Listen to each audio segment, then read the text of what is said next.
Hello everyone, welcome back. Yeah,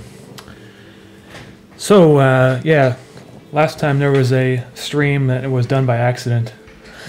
Why do you have to point that out? Because they are mentioning it, that's why. Oh, okay. But I am here for real this time, so... What? My stream where I talked about boiling water? Yeah, Carolina's on the wrong channel? boiling water stream. On the other... It was, forgot to switch over the, That's code. what happens when you don't click on your profile at OBS. Oh, okay. Anyway. So, I got some stuff I'm working on, and, oh, I can't see my...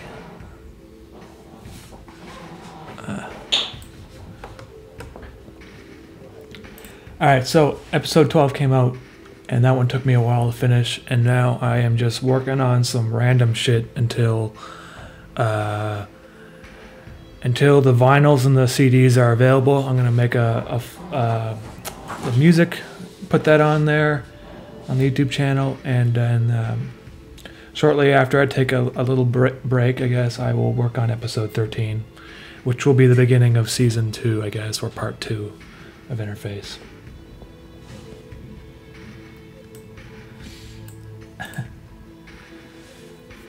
So, I'm working on something right now that's just like a really kind of weird animation. Well, I guess weird for my standards.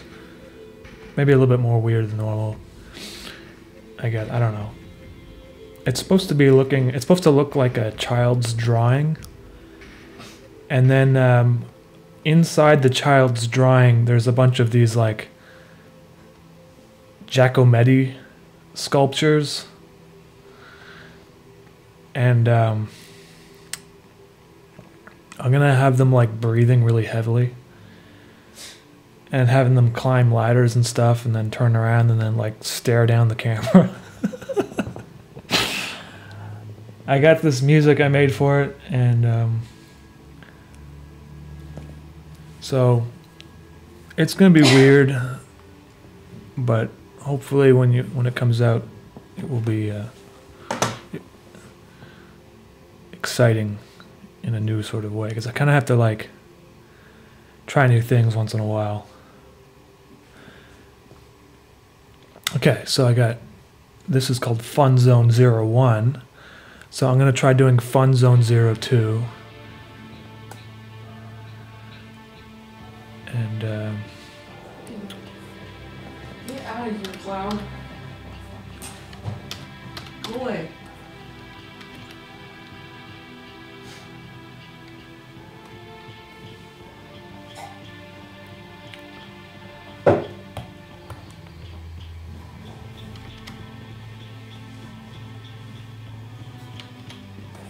okay, good, I'm ready. Let me just save this real quick. Fun Zone 02. I don't have anything set up for it yet. I gotta figure out what it's not an interface. Bonus videos. Right, okay.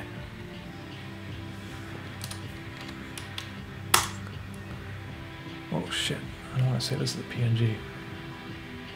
Let's go. Zone 02. Okay. I am sick today. Wish me to heal fast. It's just the flu, nothing serious. Wasim Al Hassan, I hope you get better soon. Icy, why don't you just use MS Paint's godlike platform? Nah, man, I can't use MS Paint. I would be doing this forever if that was the case. Let me just refresh the cache on this thing.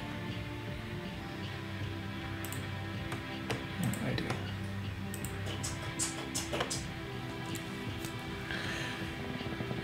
I would be quite limited in what I can do if I use MS Paint. So I'm just Chrome. Why is Chrome open? Let's quit that.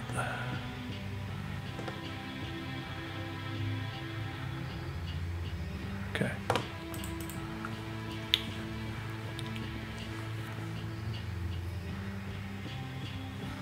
All right, so Fun Zone 02 is going to be a man climbing this house, and it's going to be like a really small man. So I'm going to create my video timeline here, 15 frames a second. Let's see, the sky is pink. It doesn't always have to be a pink sky, but in this one. And then keep it consistent colors just for this couple shots so I can tie the house together with the... Why don't you hype that shirt you just made?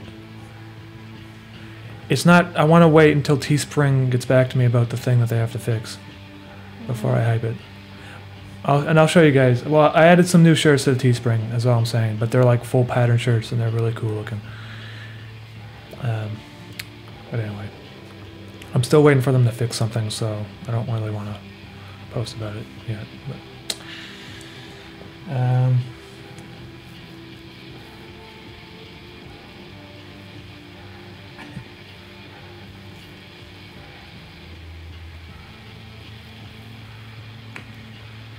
so how you guys doing now? Things are starting to warm up. You can go back outside. I don't know where you are at, but I'm in Montreal, so I had a pretty cold. You know what? I'm just gonna make a ladder like this. Oh, I should put it on a new layer.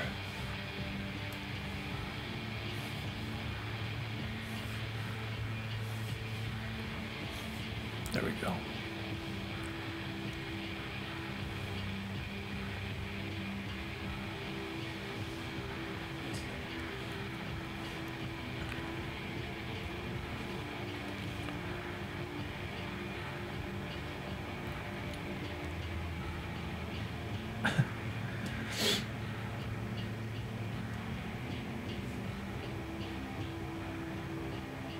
Are you born in Canada, Umami? Braden K. Yes, I am born in Halifax. Halifax, Nova Scotia. Caleb Utah, are you into philosophy like Baudrillard and Adorno? No, I am not. I'm sorry, but I've tried reading a little. I read some things, like I've read some books that are delve into philosophical topics, but I don't necessarily go into like straight up philosophical books. It's a little too heavy for me. Sound who's that? Charles Lemaine, how you doing? I'm in Ross right now. Hey, thank you, Charles Lemaine.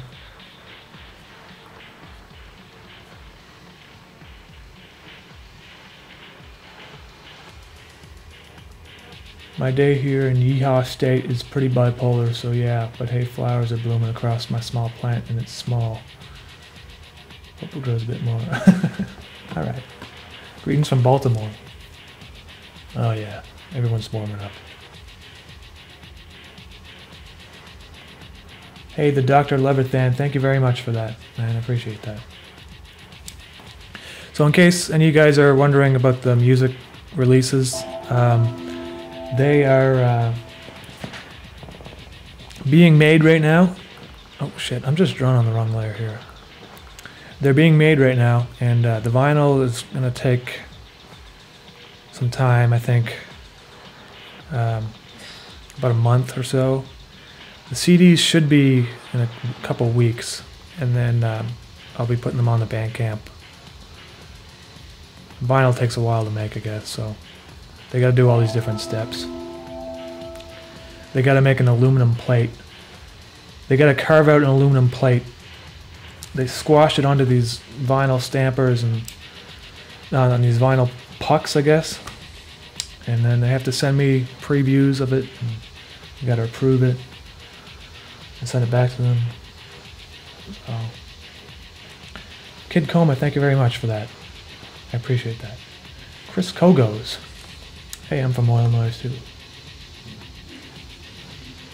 Hey there, Chris Kogos.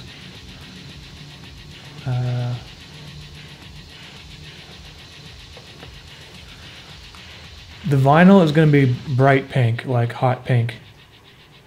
And it's going to have a label that's kind of like the cerebral electricity, like static, just around the rim of it. And then the inside, it's just going to say interface part 1 with like side A or side B.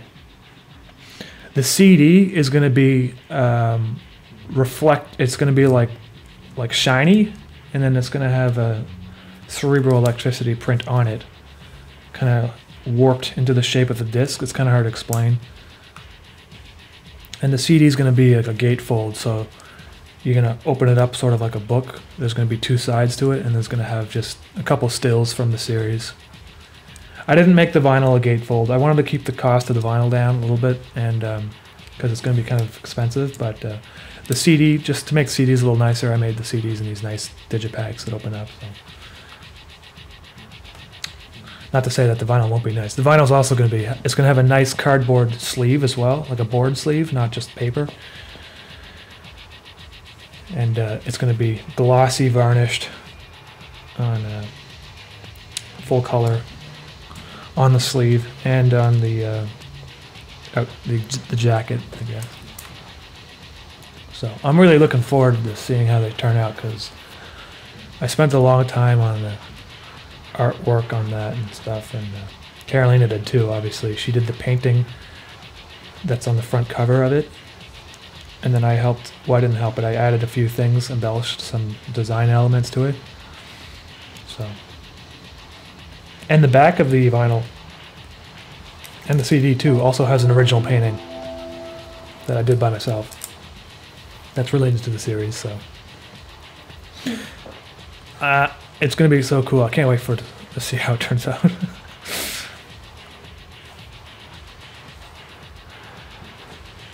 Nyax number 50 Lopez. Hi, I'm Nyax. Hope this helps out a bit. Hey, Nyax, thank you for the super chat. I appreciate it a lot. And Interface will be becoming a never-ending series once a mainstream network adapts it into a television show, and now Umami sells us out for fiat debt money. Can you put the McDonald's videos music on a vinyl too, please?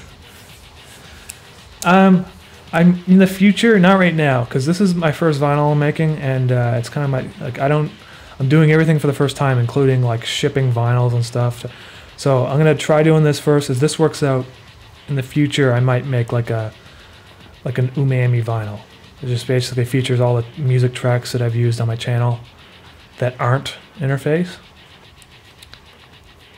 But that's in the future. That's way in the future, and I'm not even sure if I'll be able to sell all of the vinyls I'm having made. So we're just gonna see how that turns out, and then we'll take it from there, I guess. It's kind of a trial for me, because I mean, I've never really been able to like sell my music before making these animations, but I mean now I think I'll be able to sell some of them. So there's been a lot of demand for the vinyls and the stuff. So people were asking me about cassettes too, and cassettes and also like VHS of the Interface, and like limited edition sort of thing. I might do that, but like I really have to see how these vinyls and CDs go first, and then I might do additional things. It's just, you know, kind of testing to see how it goes, because it occupies a lot of time for me too, just to mail these things out and make sure they're mailed properly and that sort of thing. So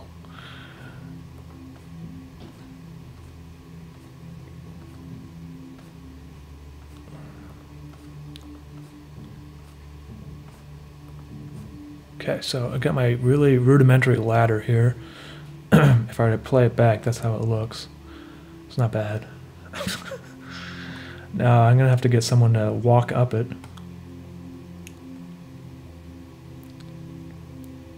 My name has been mispronounced, but it's okay. Sorry, Nyax. I don't know how to pronounce that. Is it Nyax?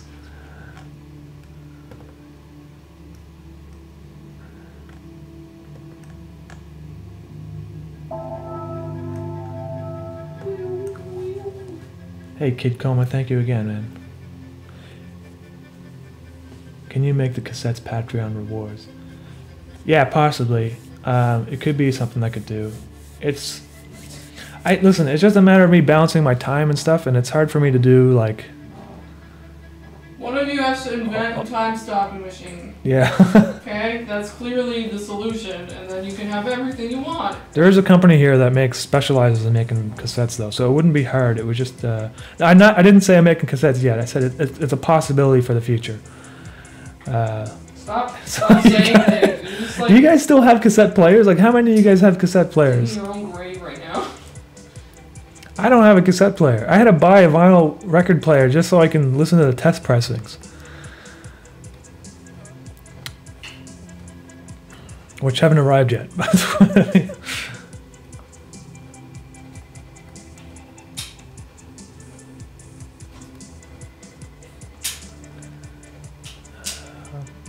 Why is the title still the Zuck Readings? That's because I screwed up, that's why. He's a good streamer and knows what he's doing. Hold on, let me just fix that right now.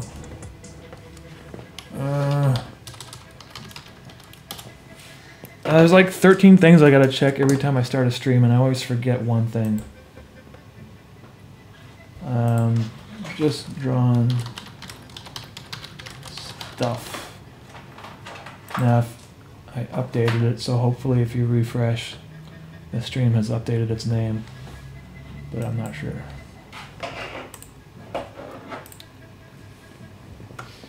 Smaller, portable, cooler packaging, etc.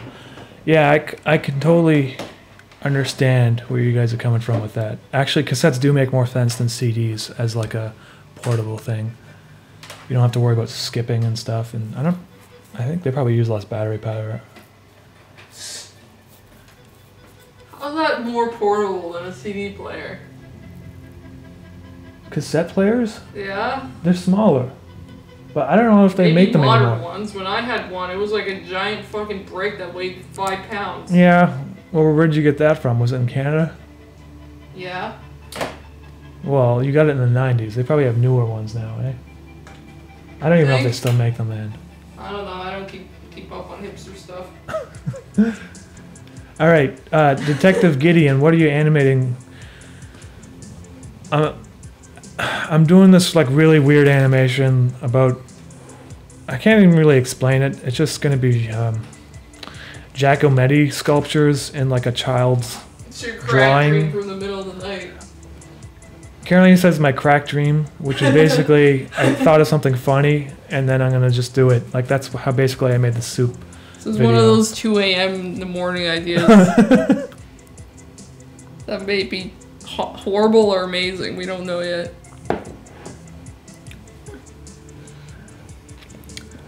Animating in Photoshop is actually, Jonah Travel, is actually not as bad as it may seem. Especially when you got a plug-in Animator's Toolbar here. The best thing about animating in Photoshop is I can just import all these files right into Premiere and After Effects. And if I screwed something up and I can make a change to it like this, just press save and it will update it through all the programs. So, what is your inspiration for interface? I might have written some of that in the FAQ, actually. Oh shit, hold on. I still have my notes wrong here too.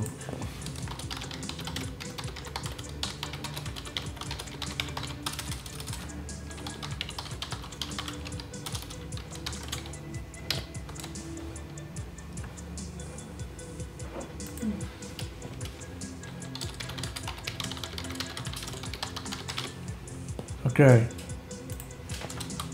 There we go. Interface has basically been influenced by a ton of different things, which is quite obvious when you watch it. Like there's, you know, there's like the robot from Ghost in the Shell, but then there's also elements of Blade Runner. I don't really know. The pink clown is sort of inspired by Dr. Manhattan, but his personality is completely different. And I don't want to go through all of them, but that's just to name 3 of them, I guess. Also, yeah. Hey, Ind S. Thank you for that. I appreciate that. Dingo ate my baby is asking to put the music on floppy disks. I was gonna suggest that next. Oh, that's an excellent suggestion. I know, isn't it? It's great. I should also put them on like stone tablets. You should put them on those wax rolls that you can play with a very special record player. Hey, You should make your window bigger. Danny Witherspoon, if you just joined, thank you for pledging on Patreon. I appreciate that.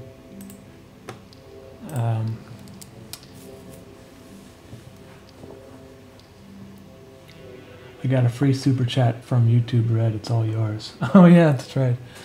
Hey, if anyone's hasn't done a future super chat, I think everyone has a free super chat now, and like $1 on YouTube. But you have to like sign up for like a monthly subscription, I think. So. Oh. Or cancel it right away. I'm not sure how it works. Are you trying the same thing as Twitch? Probably. That's what I do. Okay, here we go. Take all the benefits and then cancel it. Alright, so there's my really basic ladder loop. Now I have to draw someone climbing up it. I know this... Usually I don't work this slow, it's just hard to multitask. Okay. There we go.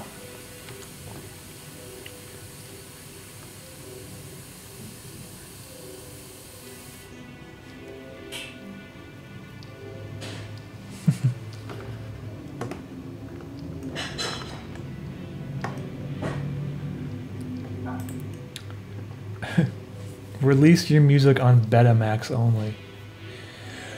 You know something? Not even that long ago, like maybe 10 years ago, there would be, if you ever submitted something to a film festival, they would ask you to put it on Betamax for like the final screener, and it's so fucking annoying. You'd be like, what?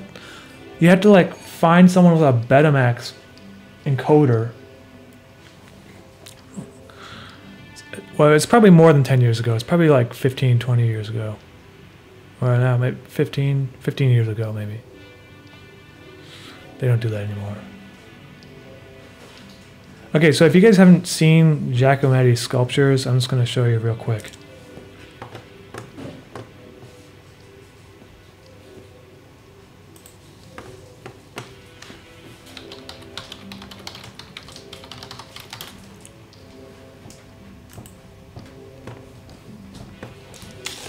Oh, thanks, Colin. So, they're kind of like these really anemic looking, strange sculptures. Very thin people. So in this animation, there's going to be like close-ups of their face and stuff, and their hands. I'm going to draw someone like this climbing the ladder.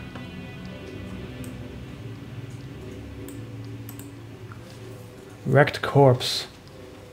Hey, I just want to say I love your art. Oh, thank you, Wrecked Corpse. Thank you, man. And Feels. This is all the money I have left. You guys, I appreciate that. Thank you, Feels. And that would be Candy. I mean, that would be Carolina eating the candy bar in the background. But it's not a candy bar. It's one of those... You can hear me chewing from this far away. Yeah, there's like a boom mic pointed towards you, so... I'm sorry. Should I leave the room? Carolina's munching over there. It's okay. It'll be over soon. No, I just started.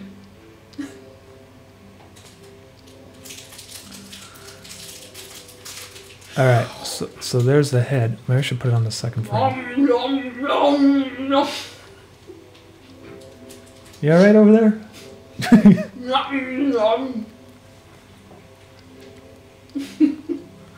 She's being a goofball. Okay.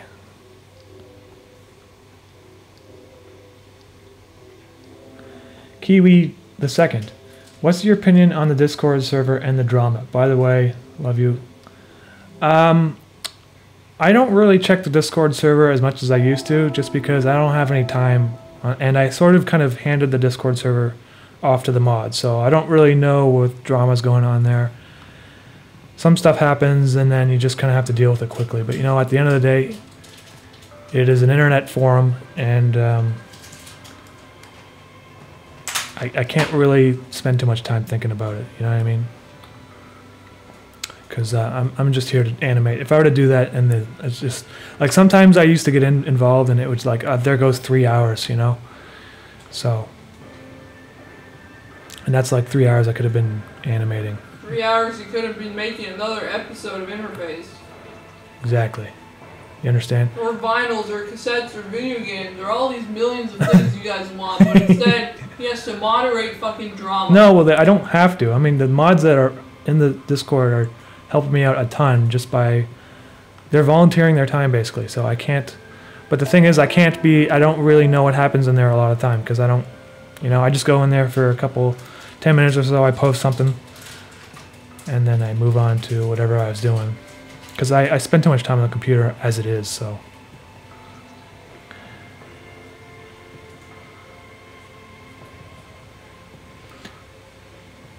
Reed Cook 59. Hey man, I really appreciate that, dude. It's very kind of you.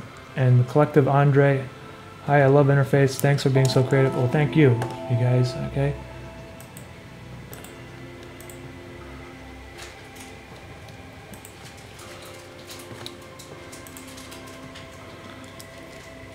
There's the Discord server. There's also the subreddit. If you guys go on Reddit, which is it's Umami YT, like r/Umami YT YouTube. So oops. Okay, let's see here. Forward and back. Okay, so I got my little worm guy here. Oh shit, my mouse is all fucked up. Hold on, just give me a second. This is annoying. Why does it toggle? Oh, okay, I pressed the wrong button. Okay, there we go.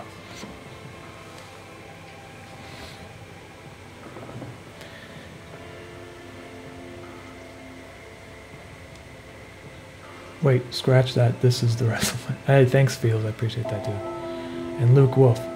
Do you have an opinion on PewDiePie versus T-Series? I don't have an opinion on it. However, I do feel that when it's like a giant corporation, it shouldn't be like in the same category. You know what I mean? Like when NBC News makes a YouTube channel, or like T-Series, which is basically, I think it's like a music or something. I feel like it should be separated from just individual creators in terms of like subscriber ranking. But I guess it's just subscriber ranking. It's not like anything else. I don't really have an opinion other than that, I guess. So forward and back. I think the whole thing's kind of silly, honestly. It's like, it doesn't really matter, you know.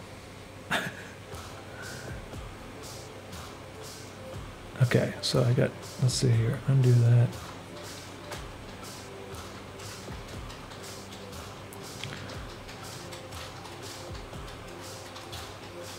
So this drawing is probably gonna look like a lot shittier than my usual stuff, and that's on purpose, obviously, but there's going to be some close-ups and stuff that's going to be like hyper-realistic.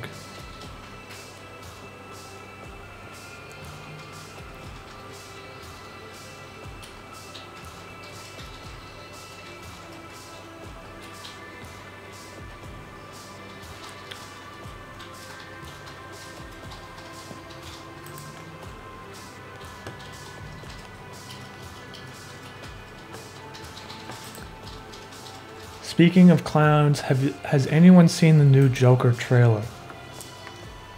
With, what's his name? I can't fucking remember his name for some reason. I've seen the new trailer on my phone yesterday. And it looks like a refreshing take on the Joker. More like a more humanist approach to it. You want anything? No, it's okay. I think it looks potentially good. The problem is, I'm kind of like over Batman, if you know what I mean. Like, there's been so many Batmans coming out recently, and also like so many like superhero movies in general. I'm just kind of over them. So it's hard for me to get excited about the new Joker. However, it does look good. It looks better than the last one. What was it? Suicide Squad with the Jared Leto Joker? Joaquin Phoenix, yeah, that's his name. Joaquin Phoenix always does a good job, so chances are that it's going to be halfway decent. Probably be more than decent, I'd say.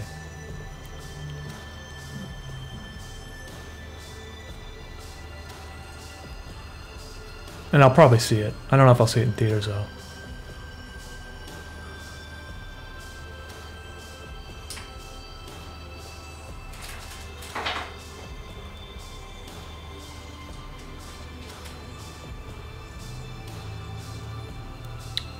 Did you like the Jericho Mile? Oh, man. I'm not sure if I saw that one or not. I just forget what it's about. Can you explain the way of animating with Photoshop real quick? I don't get how you can animate with layers and stuff. Alright. So basically, I'll show you how it goes. There's a plugin, and it's called Animator's Toolbar Pro. This does not come with Photoshop. So you get Photoshop, and you basically get the timeline. And so I'll just make a new document to show you how it works. So make a new file, okay? You can load up the timeline with the window. It should be here, timeline, right? You can move them around however you want. Like I dragged it over here, okay? This is how I do it, as I prefer to do it.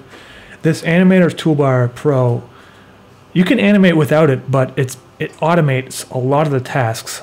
And if you don't use this, you're gonna just be wasting time.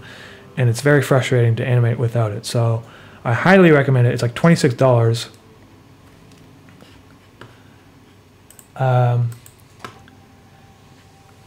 And then so what you do is you create a video timeline like this. Okay? It makes a giant layer like that. You have to, and the first thing you do is set your frame rate. Okay? So 15 frames a second is what I use. You can use whatever you want.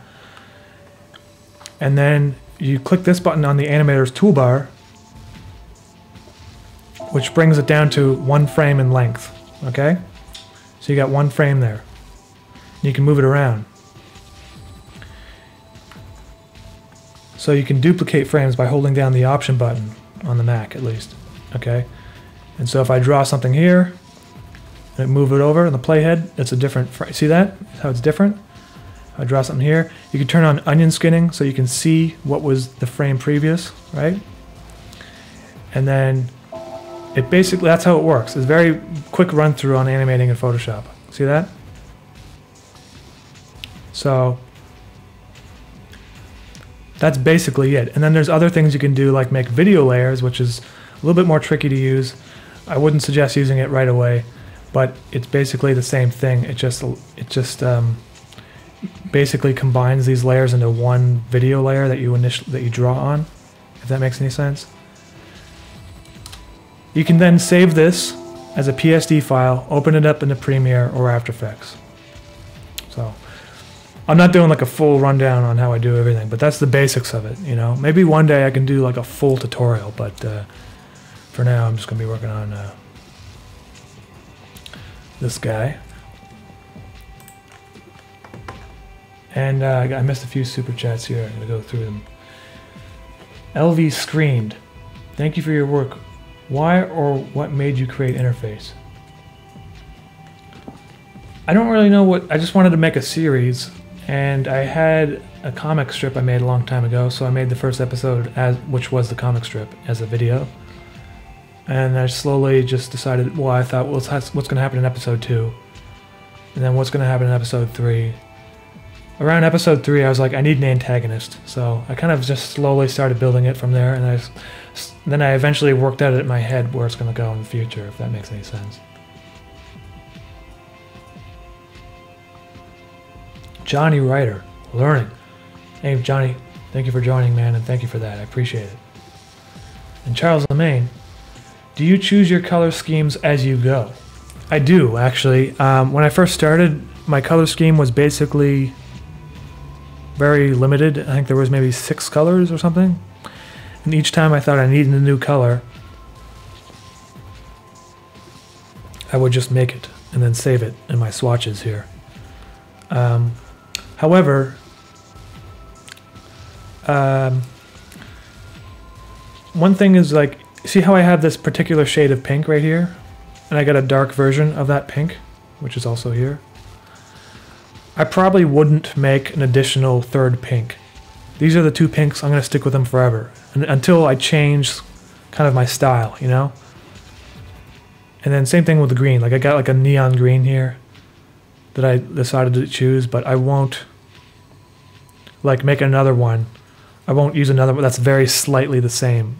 Very similar, but not, I wouldn't change it, you know what I mean? I'm limiting myself to these colors up here. And that's so that when you look at my channel and stuff, and you watch all the videos together, they all kind of feel cohesive. Do you know what that means? Lord Feder is asking me, what comic strip? And actually, I show this not almost every stream, but it's quite frequently. But it's this comic strip right here. Oops. Let me just open that up again.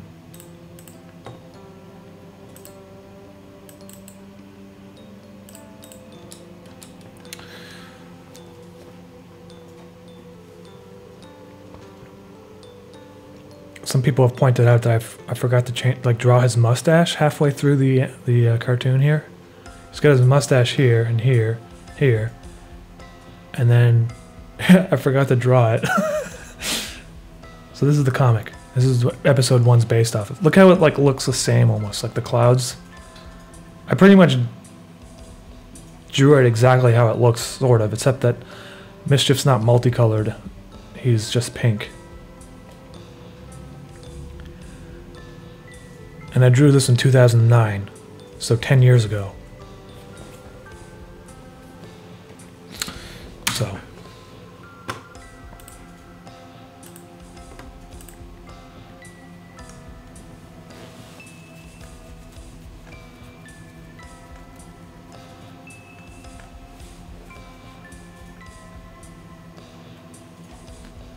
The interface, I have a cover up for it too, that comic strip, but I don't have a picture of it. It's at my parents' house.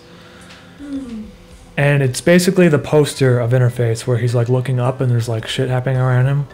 And it says Interface at the bottom. I don't really know why it came up with that name back then, but that's what it was.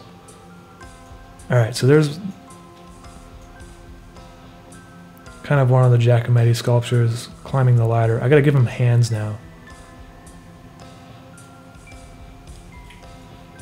He shaved in between frames.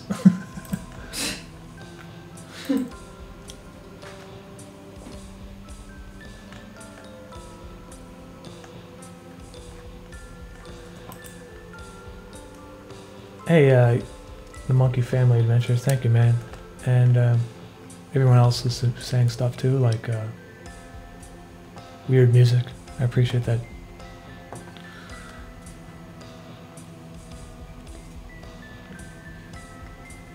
Yeah, there's a lot of people I want to do collabs with. It's just, it's really kind of tricky to doing collabs, because most of these animations take me like a month. And so if I were to do a collab at the same time, it's like doubling my workload. And that's why I was doing those Adult Swim commissions too, but I kind of wanted to slow down and not do any more for a bit, because I was like overworking myself.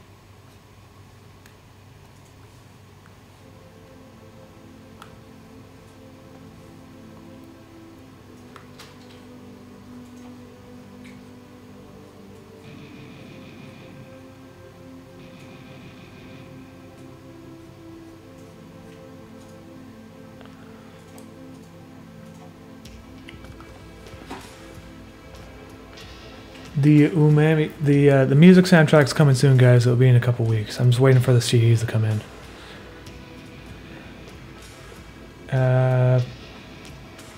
Hey, Mushroom, thank you. Do you impose the music too? Well, I guess you're saying compose, and I do. I do it all in Logic myself, so. That's why it takes me so long to come up with stuff, because it's like I got to do the music first and stuff. And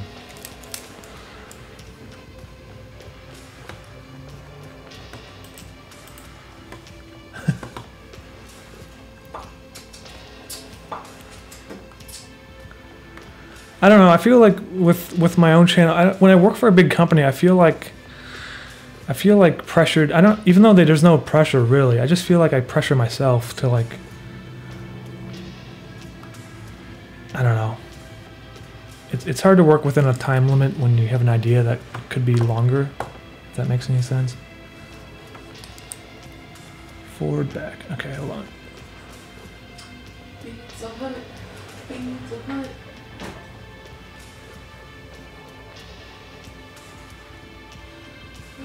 It's just Carolina singing about Pizza Hut back there. I don't know if you can hear it. You pretend like this is not normal. This is quite normal for her, so.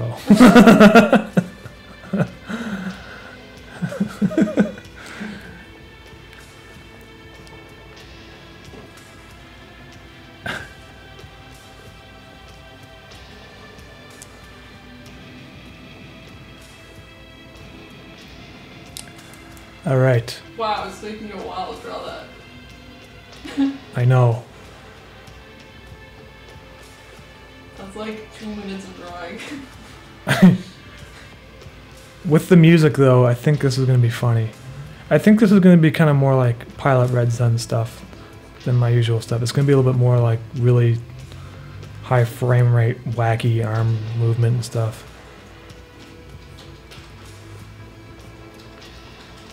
With like grotesque close-ups.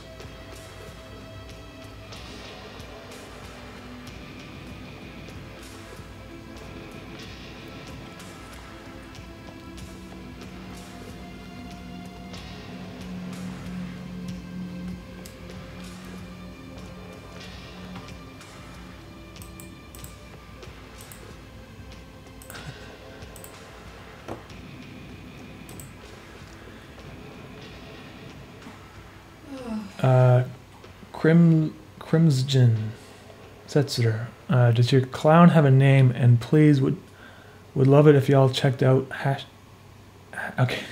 The clown, his name is sort of Mischief or Big Smiles, depending on who you ask. It's not really an official name, but I just called him Mischief because I gotta give him something.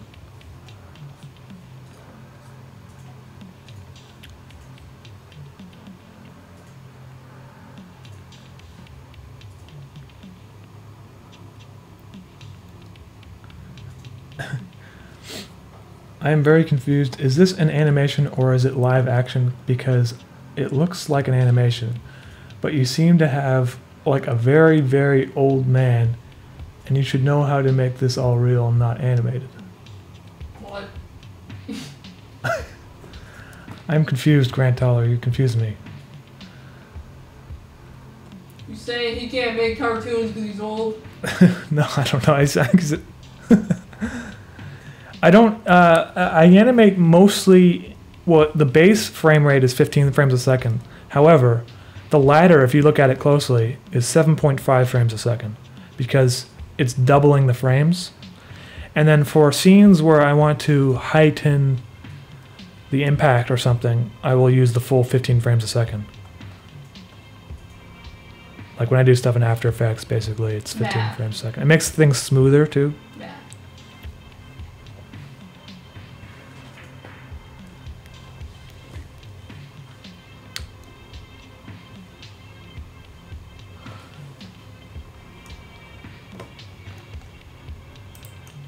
I got your print a while back from Patreon. It's really high quality. I love it a lot, dude. Hey, Karuna24, thank you, man. I appreciate that. Those new prints that I made are actually, they are really nice, thick, board, glossy. The first set of prints I made, they were still nice, but they weren't as thick.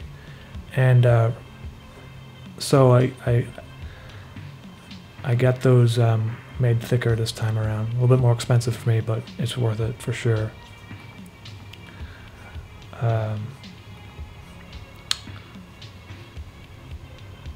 But the people who got those first set of prints, those are limited edition. No more will ever be sent out, so they're kind of like rare now, I guess.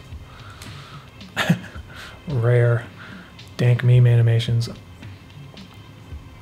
Okay, so let's see here. I gotta like draw his legs soon.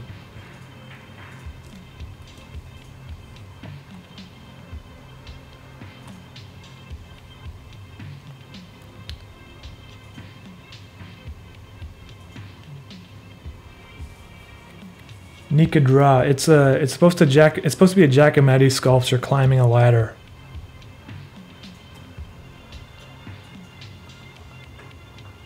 Oops, I keep pressing this button.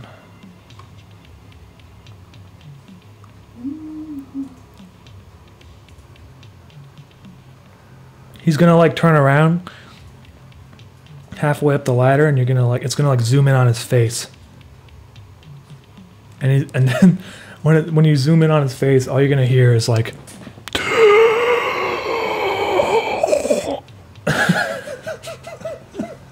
I don't know if you guys find that funny or not, but I've thought of it like in the middle of the night. I just thought it was hilarious.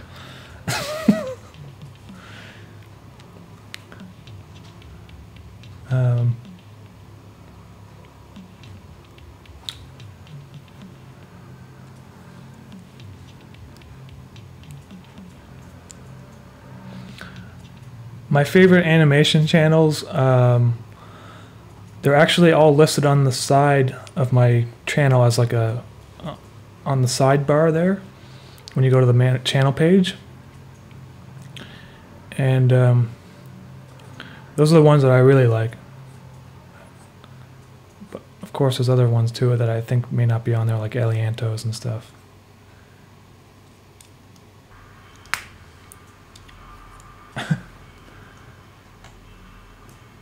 As a photographer, your interface stuff has helped me a lot when I'm in a creative rep.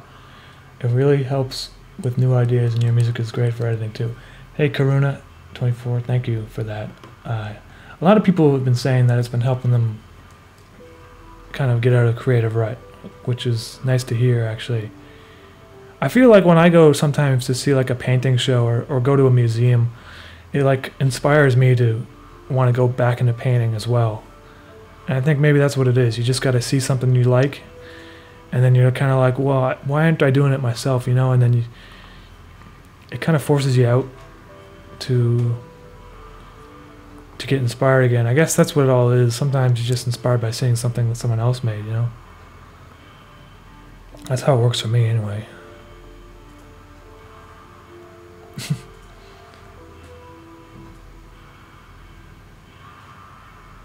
Would you say the music is harder to make than the animation? It's different because, okay, with the animation, it's mostly just work that has to be done. Like I have a shot that I need to draw, it needs to look this way, I have it in my head, so it just needs to be done. I gotta spend 8 hours doing it. But with the music, it's more like I'll make something and I'm like, this sounds like trash, and I just shut down Logic, and then I try again the next day. You get all angry. And then I get angry, and it takes about 3 weeks, and then I finally make something that, for some reason, in the middle of the night, I just made something that sounds perfect.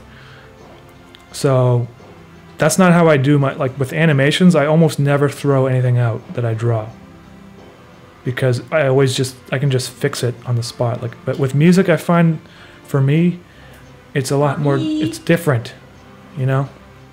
I work it differently, I guess.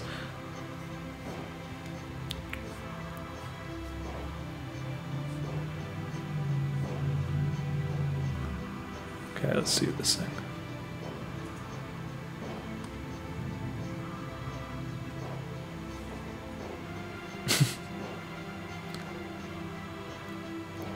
Nico plays piano and fucking sucks. Hey man, can I be in your OST? I would love your work.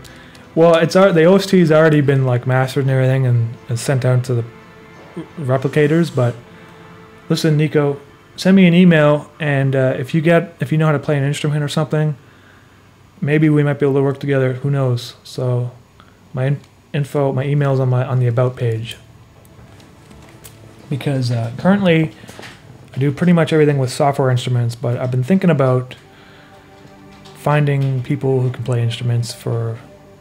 But the thing at the same time is, though, I want to, like, season 2, whatever, to feel consistent as well with the music. So I may not completely change up the music. I still want to use some of the same software instruments I've been using, but maybe here and there I might use something new. Okay, what? Let me see here. It's all about consistency. I think that's what's important if you're making something. You don't want to. I mean, like. Obviously, if you look at episode 1, it looks different from episode 12. But there's some rules in place that makes everything feel like it's in the same universe, you know?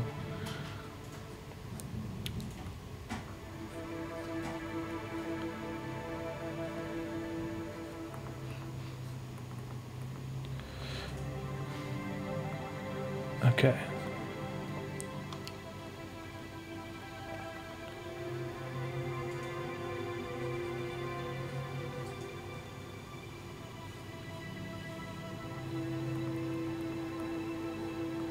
I don't know how I'm going to animate him climbing this ladder. It's like difficult.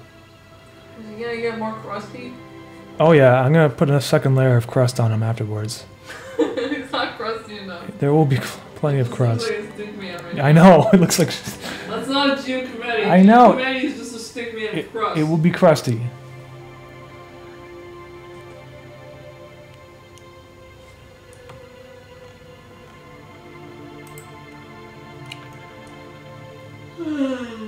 Helios Miliarano, how you doing, man? From Argentina. Some of your paintings in the store, they're very cool, but they recently disappeared. Will they be on stock again? Lord Feder, which paintings are you talking about? Paintings.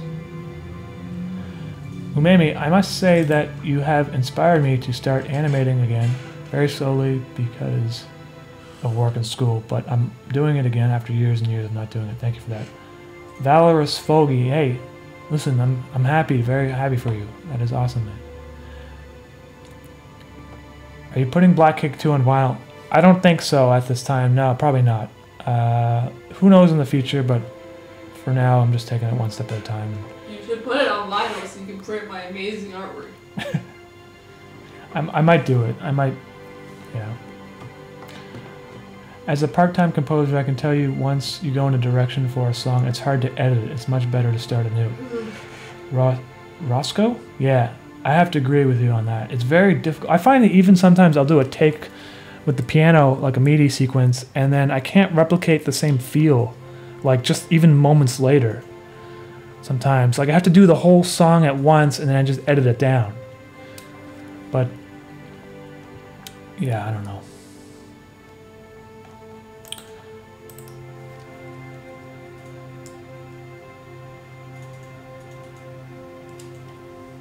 Okay, let me just get another frame in here.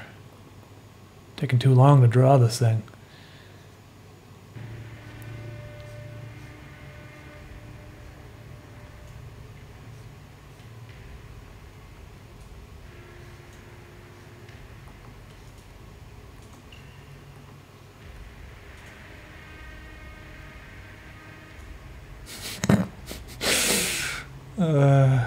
Okay.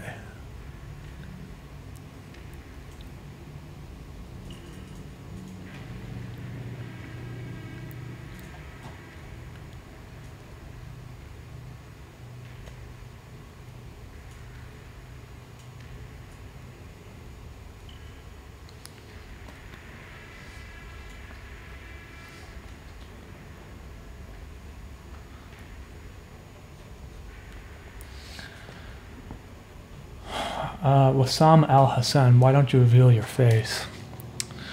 Well, I could actually. It's just this way is just easier for me, so I don't have to like shave and stuff. And right now, I'm completely naked, 100% naked. Yeah, it's also covered in peanut butter. I've got peanut butter all over my chest. Little do you guys know, you can't see any of that because I am hiding behind my little mischief animation face thing over there. He's so baldy and covered in boils. Generally smells like sardines. I've got a general sardine flavor, which at least you can't smell it through the camera.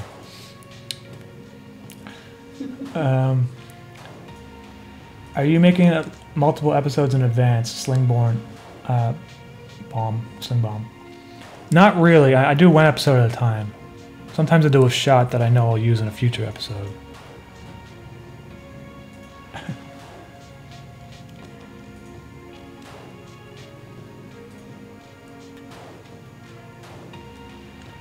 Have you watched an ARG called Cat Ghost? If not, you should watch it later. I haven't heard of that, but maybe I'll check it out sometime.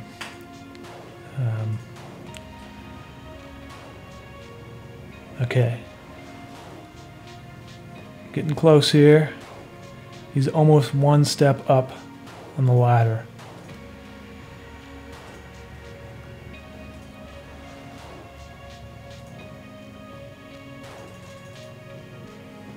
Let's see how this looks.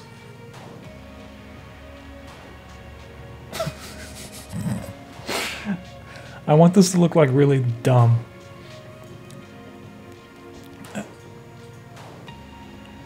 Okay, because it's like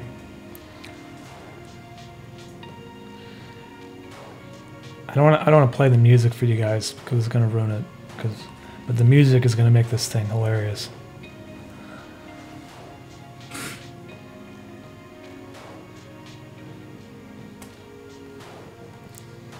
Okay.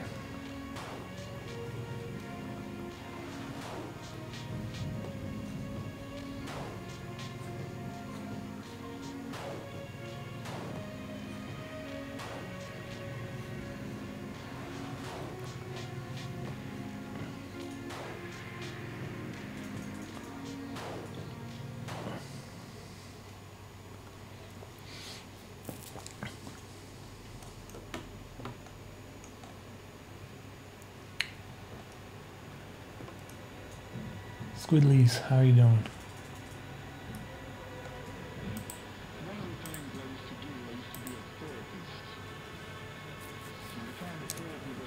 It looks like me after I used to come home from my retail job. My first job, I was a dishwasher at 16 in Nova Scotia, in rural Nova Scotia. And I'd have to take out the compost at the end of the night, which was in the middle of the woods. And so it was basically like garbage bags full of like, well, not garbage bags, it was a bin full of like people's meals.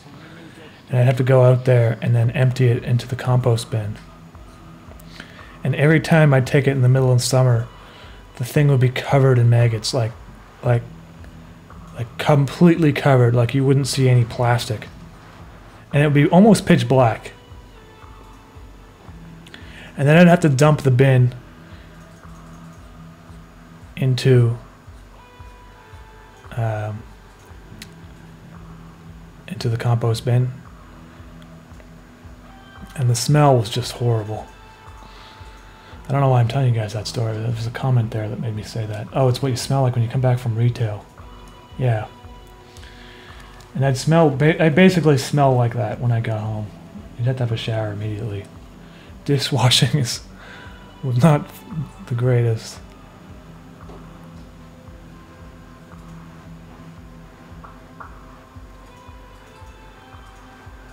Okay. I did that for 6 months, and then I did other things. Stripping. Yeah, stripping. At 16. That's how I met you, isn't it? Yeah. Did you ever taste a maggot? No! What the fuck? Gross. No, but sometimes the smell was so strong, it almost felt like you were tasting it. Ew. No.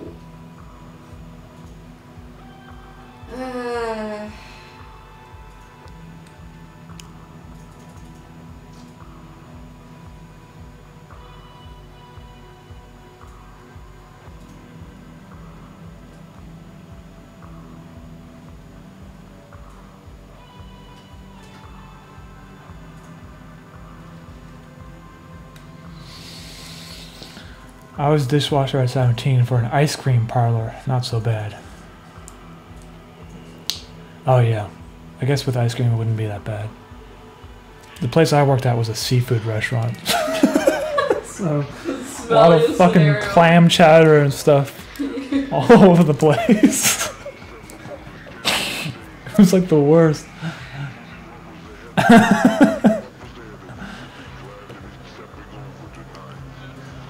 Hey, my tote bag came in. Can't wait to wear it. Though I'll have to wait because I'd like to pair it with the coat. Antonio Di Martino, thank you, man. I appreciate that.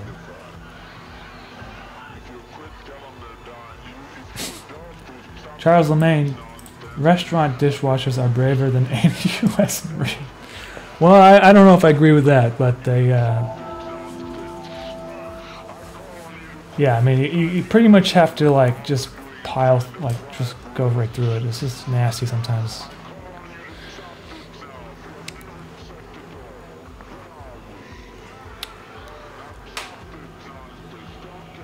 It was kind of satisfying, though, at times, because you get, like, all this, like, mess, and you just clean it up, and then afterwards everything's, like, steamed, clean, and fresh. I mean, you can do the same at home. I remember, like, after 6 months, though, their cleaning machine stopped working properly, and the water was not hot, and I was just like, fuck this, I can't, like, wash dishes when it's cold water. And rubbing the clam chowder. that's when I quit. I was just basically like, I can't do this anymore. It wouldn't have been so bad if they fixed their machine, but it's ridiculous. They were like expecting me to like wash dishes when the water was cold.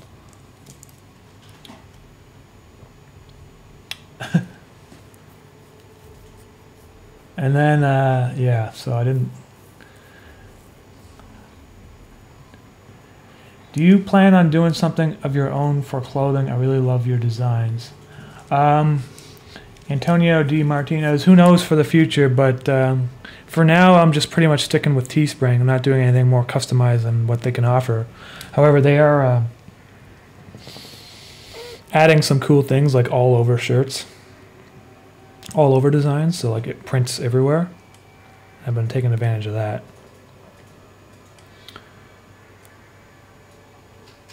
And I try to make the designs like without like logos and Umami text and stuff. And some of the interface stuff has interface on the back written, like right on the top, but it's minimal. Okay, back, forward. I need to make a jump here.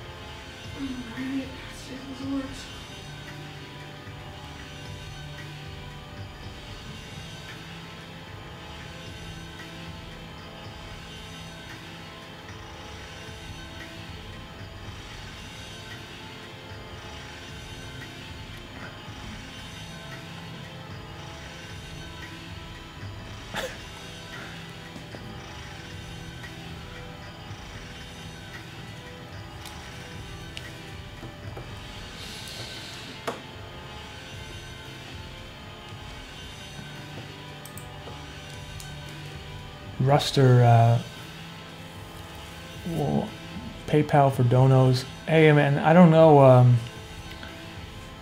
I don't know. Maybe if you click on the Streamlabs link, if it's in the description, it might give you a PayPal option. I already tried it for these people. Doesn't work? You didn't set something up right. Hey man, Ruster, I'm sorry, dude. I appreciate the attempt for support there. I'm gonna have to adjust that later. I never really figured it out. Set it up properly, I think. It just, I should set that up maybe. I used to share a backyard with a restaurant, and at night it was like a hellish, maggot-infested landscape. Like every surface was covered, and they would come crawling under my door. You! Ah, fuck that, man. Burn it down! Dude! It's good to know. You know, there's some condos out here and stuff, and like they're let's like not buy one near a restaurant. they're like they got a restaurant downstairs or something. I'm just like nope. Well, there's a million other reasons why, but there's another one. Well, yeah.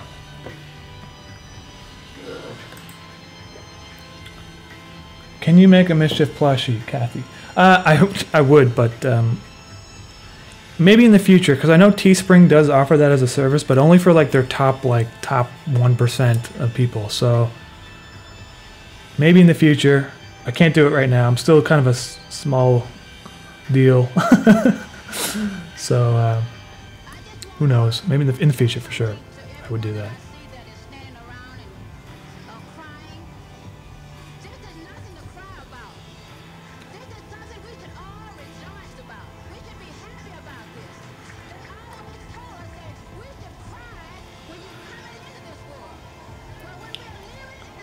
So, since Henrik and Barry's puppet performance, the one with hands, do they know each other in canon?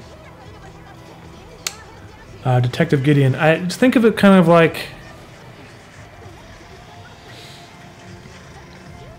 I mean, you know what? I don't really like saying what is canon and what isn't, because that means I have to be very consistent with what I do, and I'd rather not have an opinion on it. But just think of it kind of like a bonus episode, that it doesn't really have too much of effect on the story.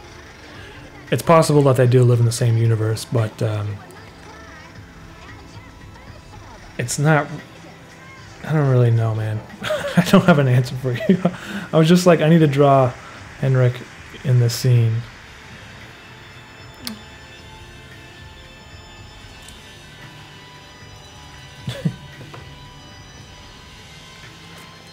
The Nacho Ninja. I just came back and Umami is already swearing. Yeah, I usually don't swear. I don't swear that much, but today I have a...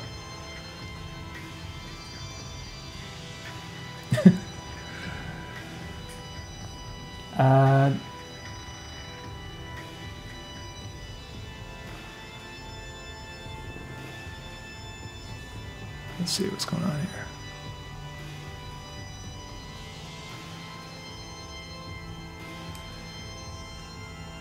Umami, did you ever mess around with data bending, editing images with text editors and Audacity? Sonosphere098. Yes, I did actually. I used to work as a video editor for Playboy a long time ago. Well, not that long ago. I mean, 6 years ago. Playboy Online or whatever.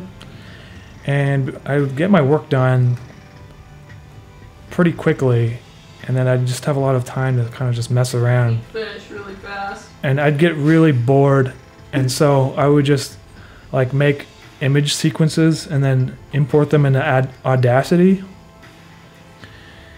which is a music editor, if anyone's listening who doesn't know, and then apply an effect to it like reverb or something, and then export that as another PNG sequence or whatever, and then seeing how it looked.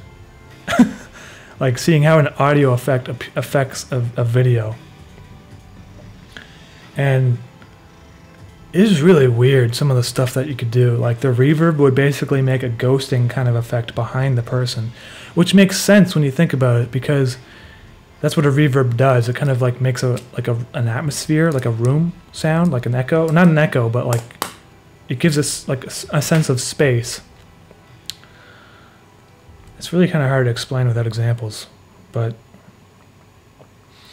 I did that for a while just to keep myself entertained, because I was bored as hell working there. And then after about 2 years of doing that, I got laid off. So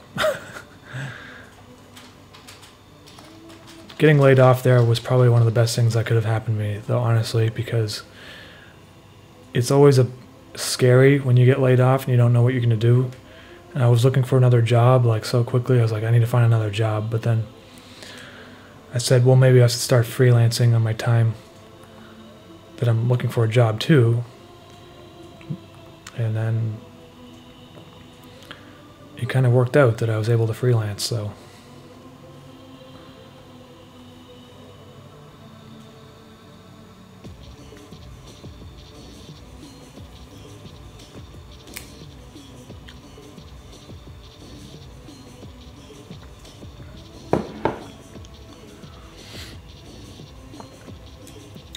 Yeah, editing for Playboy was like,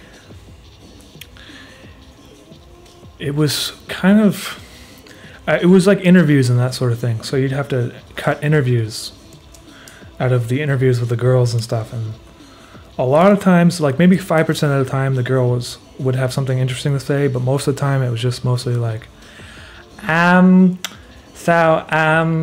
was, going to London like last week, and my job was to just cut out all the ums and uhs and stuff like that. And one time I made a compilation of just the ums and uhs from one girl, and it was like 2 minutes long out of like a 20-minute video. Oh god, I gotta unmount this precision mode. I keep pressing it by accident. What did you do to get work as a freelancer? Surprisingly, if you're trying to freelance work, you might want to check out Facebook groups for like video and editing jobs in your region, and that might help. That's how I got a few contacts that helped me get some editing gigs and stuff. And the first couple years was really tough, honestly, so I wasn't doing very well. And then it's tricky making it, and especially nowadays, a lot of people know how to video edit, so I really don't recommend people get into video editing as a main career, because it's kind of like people can edit videos on their phone now, so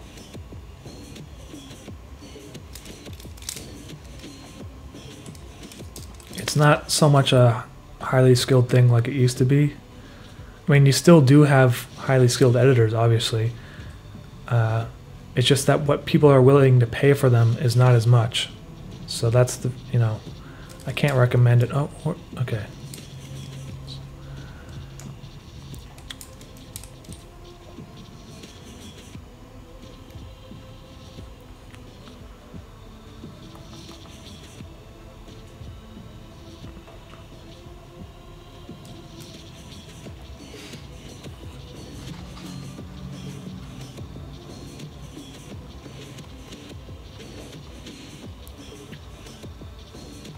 The problem I don't like about this at the beginning here is his arms kind of materialize. So I'm going to draw them.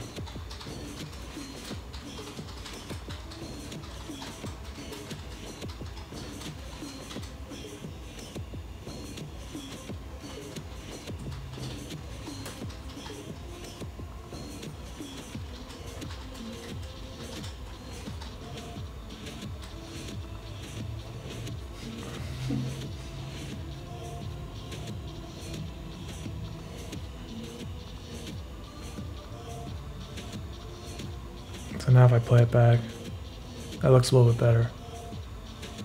Sort of. Relatively speaking.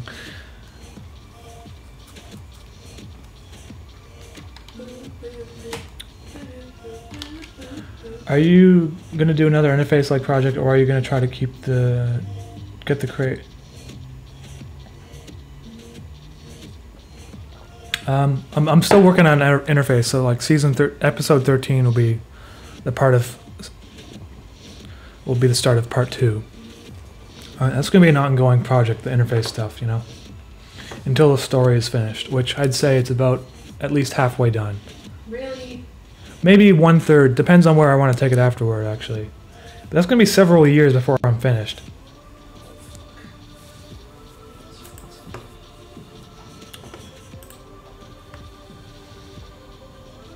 Wow, beautiful, Justin. What, you looking at my drawing? Yeah.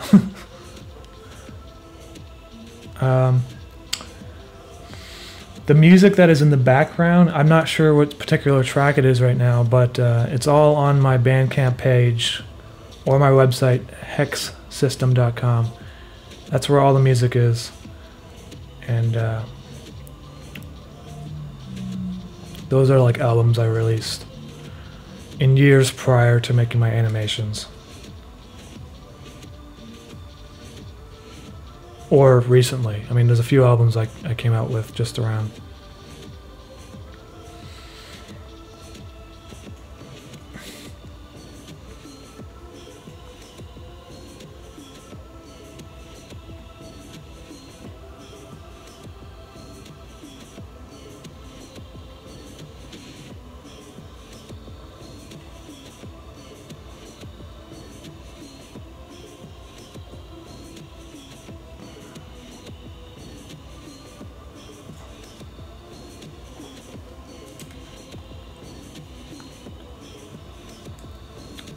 What are those things above Mischief's eyes? Are they other eyes? It's kind of like a magical sort of portal sort of thing that's on his head. It's kind of mysterious, so I don't really explain it. But they're not eyebrows, although they kind of look like eyebrows.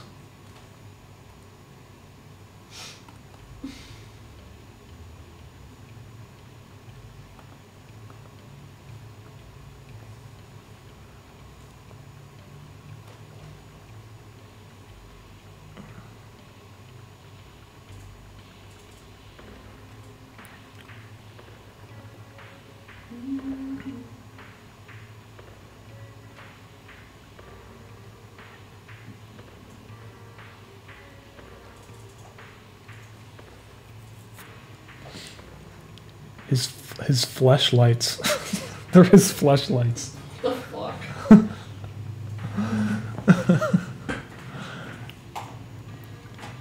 Are you ever going to work with David Firth, the creator of Salad Fingers? If he reached out to me, I might do something with him. But you know, like I said before, it's really hard to collaborate with other animators because everyone's got their own kind of workflow and timeline, and everyone's got their own projects going on. So it's hard for me to do that. And but you know what? If you were to reach out, I'd probably do it for sure, because David Firth is one of the inspirations for me. So.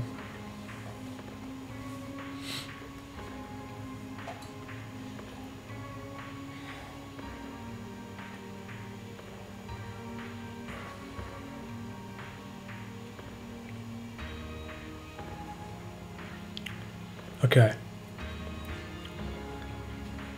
So I'll move this up so now there's a little bit of a...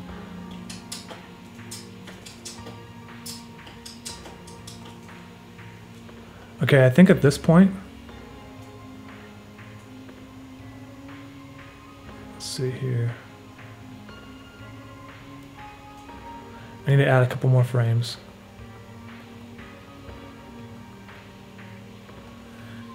And I will soon be zooming right in onto his face.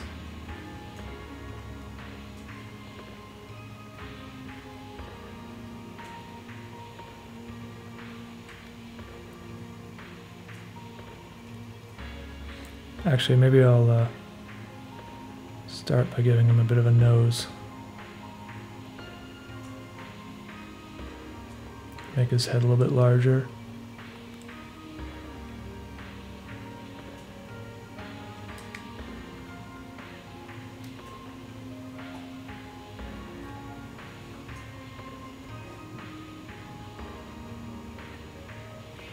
Oops. I want to give him a ween.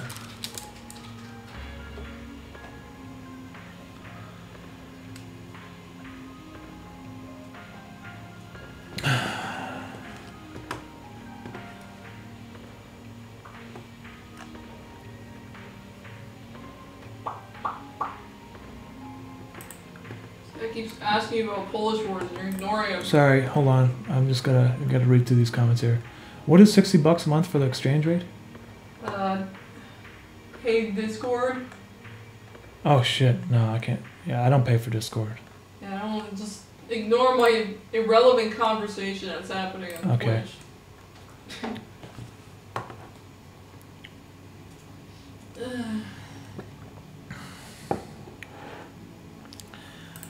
Martin M. I went to art school in 2008 to 2012, and I went to there for film production. So I didn't really take any animation courses, but I took painting and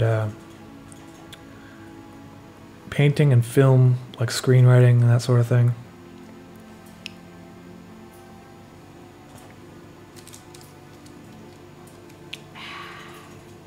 It's like a perfect photo.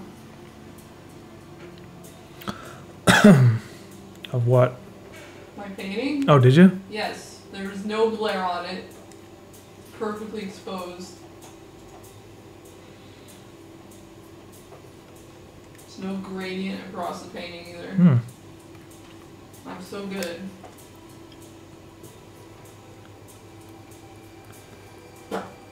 Falcon.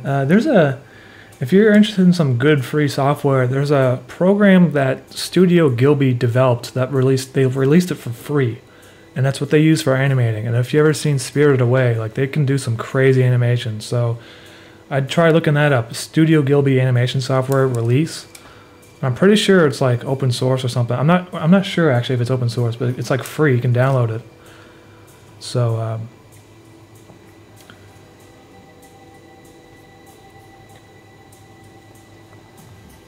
that's what I would suggest to try out.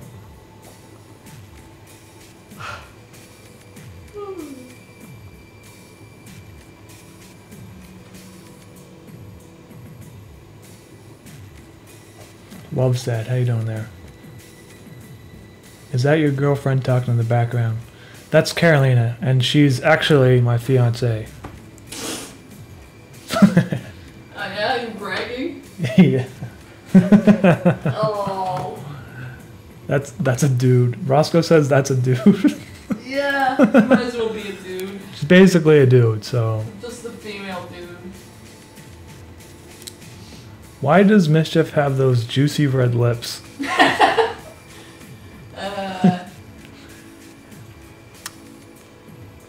Come on, Justin. It's for all those kisses.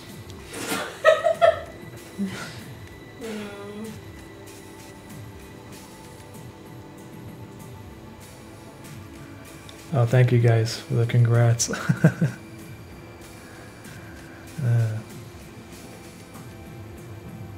everyone calls me a dude.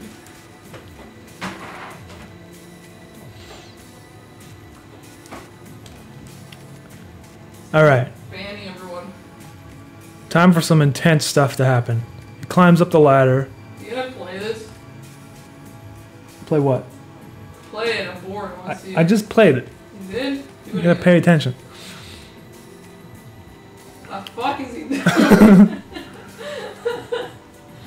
Now what's gonna happen is the camera movement's gonna be like zooming in on him.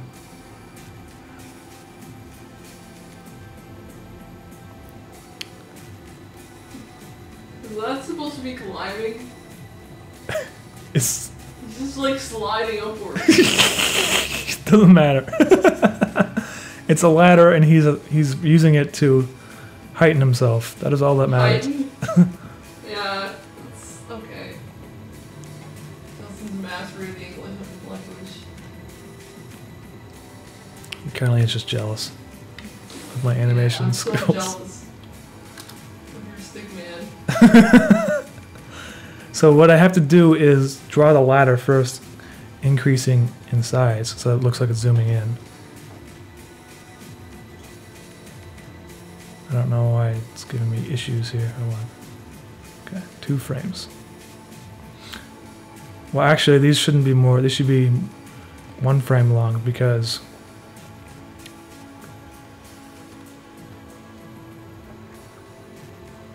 well, there's reasons, but you'll see.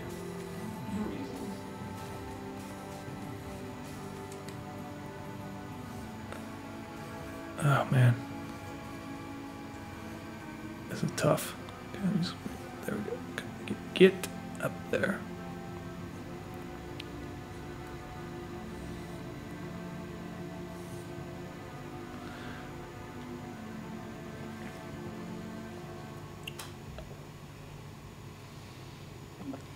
Do you draw those 3D panning shots that are in some of your videos frame by frame?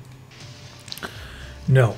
I don't draw them. I make a model in 3D and then I import them into Cinema 4D Lite, and then I do a whole bunch of stuff to them in After Effects to make it look like I drew them. And in some cases I do draw on top of them, but I draw on top of them like it was like there's a base animation, and then I'll draw on top of it to fix some mistakes that were made through the rendering. That's like way too close, so I need to...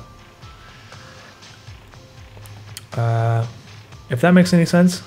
Otherwise, I don't draw those 3D scenes. It would be impossible for me to make them look like that. It would be really rough. I actually tried doing it at first. I was like, can I make a 3D movement, camera movement, just by drawing it? And I tried it and it looked horrible. So I do have to do it with Cinema 4D. And then you kind of draw on top of it too, so... Rotoscoping. It's a mixture of rotoscoping, yeah, for sure. But sometimes I don't have to do any rotoscoping, like the render looks pretty good on its own. But and I do the rotoscoping in Photoshop. Like I'll import an image sequence. Actually, I can show you something. Let me just open something here. Interface episode 12.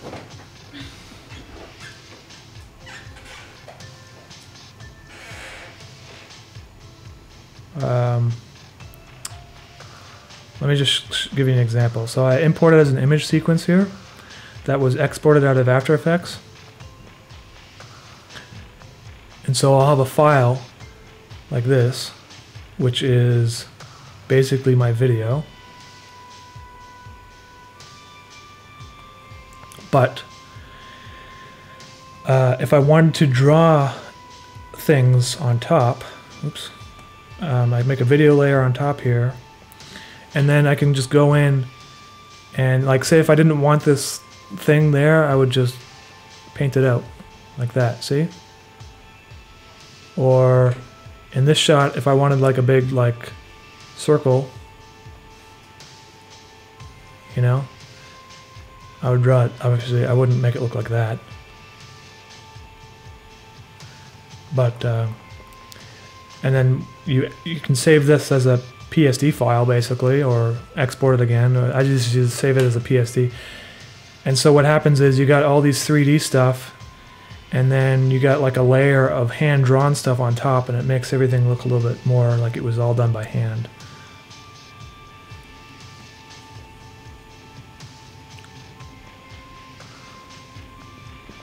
Umami, can you bring back the bird mischief? I think I might, because he looks particularly funny when he's a bird. I like the way he looks.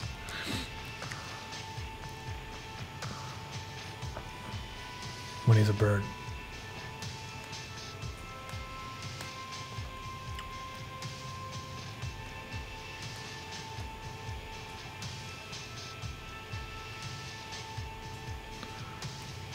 Now, the good thing about drawing like this is that you don't have to make it look very good, because it's supposed to be emulating like something a kid would draw. So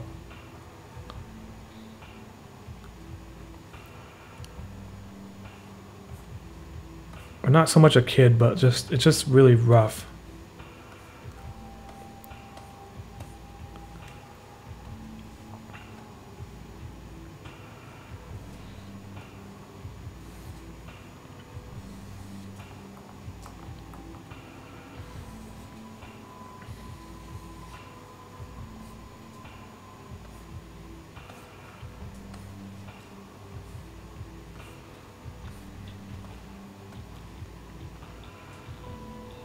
So look, like, see, it says zooming in.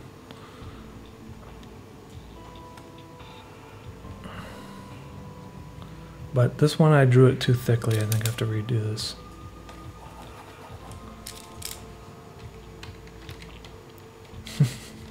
Like something like me would draw. Okay. Umami, were the Birdie / The Simpsons bit from the 100K special previews of future videos? Those were videos that I started and then canceled. So sometimes I'll draw something and then I can't seem to think of a funny enough idea that would warrant me to release a video with it. So that's what happened with those videos. And I thought, well, at least I want to at least, because some of the animation loops were still good, like Homer Simpson being like stylized in the way that he was.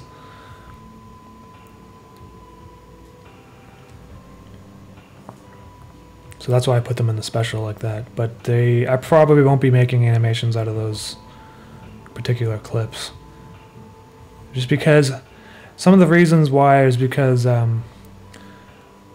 either someone on YouTube has already done the idea I had in mind, or the idea itself feels dated. So, if that makes any sense.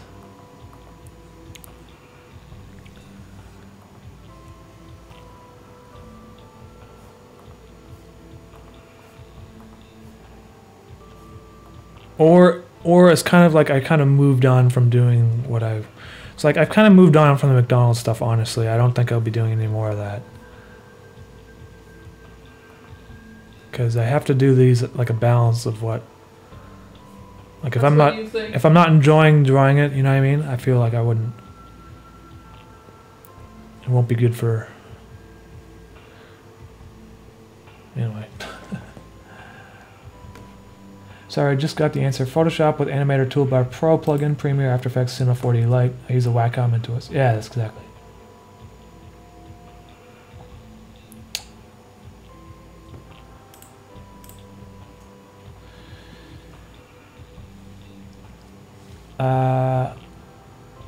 can I ask your opinion on Cause and Lush Sucks?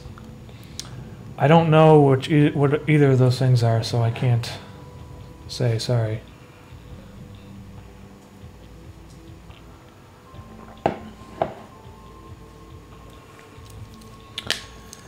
Wooden Wind, do you have an old channel with really old animations that you made?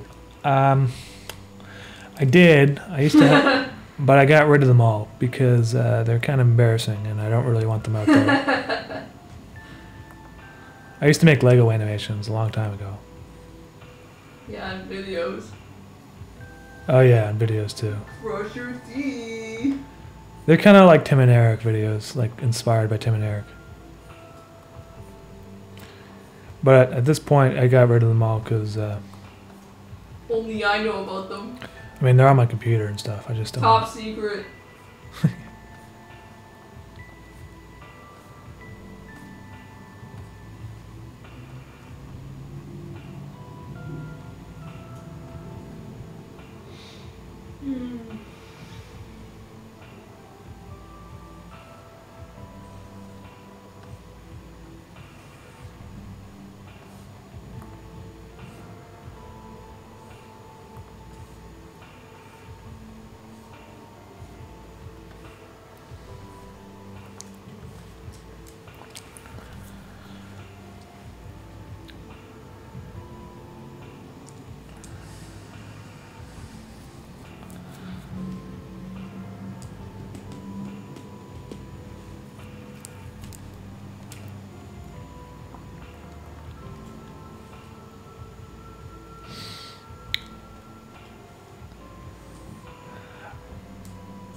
Blink Pink, have you done any gallery exhibits? Not really, not on my own. And Carolina's trying to get an art show ready. She's got a bunch of paintings she's working on. Yeah, if anyone wants to help with that. I've been part of group exhibitions, which were kind of like whatever. They weren't really big deals or anything. They were just like there for a couple days, and I don't really get involved with the arts community, so even the film community, like there's a lot of people that just spend a lot of time with like grants and stuff here in Canada. I can't be bothered to like figure out all the forms and shit. It just bores me, and so I just make stuff and then just put it on the internet, you know.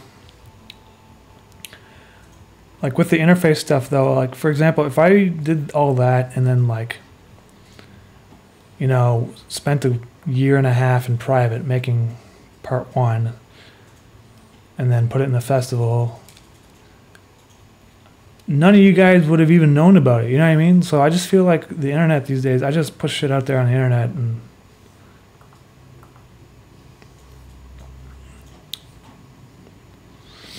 I don't know. I don't, I kind of would like to have an art show sometime, but right now it's not my priority, I guess.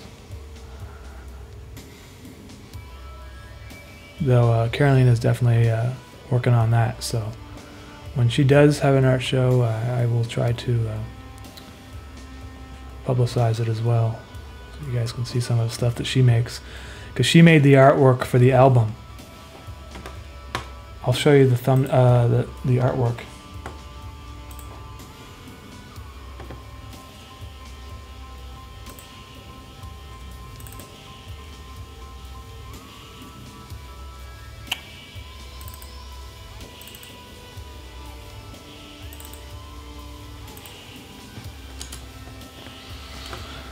So this is the front cover. This is the front of the album. Carolina did the Cammy picture of Kami, I guess, and I added the shapes and stuff so that it makes sense with the what she does. And then I also added these little black.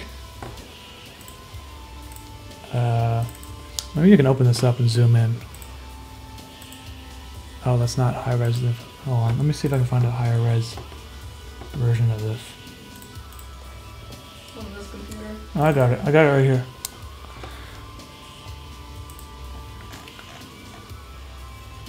I added those little black dots and stuff. That took a while actually because I used tape to make it really crisp and there's close up and of the painting. Vinyl, not vinyl. It's sorry, oil on board.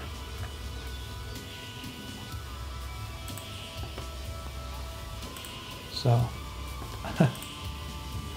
Caroline is doing a whole bunch of she's doing a series on kind of transhumanism, like robotic arms and stuff. Robotic arms and stuff. She has a more elegant way of explaining it, but not really. I'm not more elegant in any way. These like grants and stuff, they always want you to talk about your artwork, like, and at the end of the day, you're just kind of like, cool robotic arms and stuff. I want to draw hot girls with arms that are robots. Yeah, that's basically what it breaks down to. That's what it started with, so I mean that's pretty deep and intellectual, isn't it?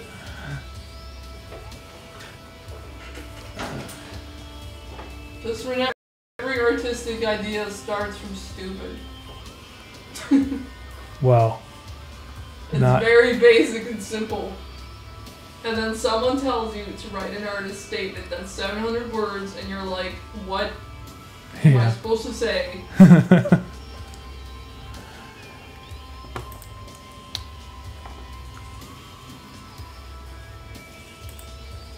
My artist statement, just cool arms and stuff. Basically, I mean, like, come on, you make a painting, and then you have to explain it to people?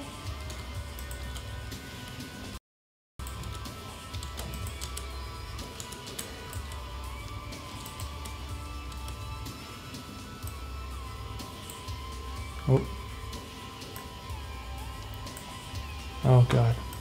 Let me just reset my workspace here. Okay.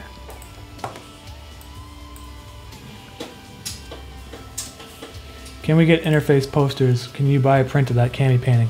Yes, you guys will be able to. You will be able to. I'm just waiting till the CDs come out and then it will be... Well, I mean, I guess I could put it up there now. It doesn't really make any difference. It's just that I kind of want to release it all at the same time. But yeah, it will be available on the Teespring, a full res poster of that. So, and people who buy the vinyl, you will also be getting an 11 by 17 version of that poster in the vinyl. I forgot to mention that. I was going to auction off the original drawing. Carolina wants to auction off the original, but I'm not sure what we're going to do yet. Oh shit, I keep drawing. Well, I have the drawing and then there's the painting. Oh, yeah.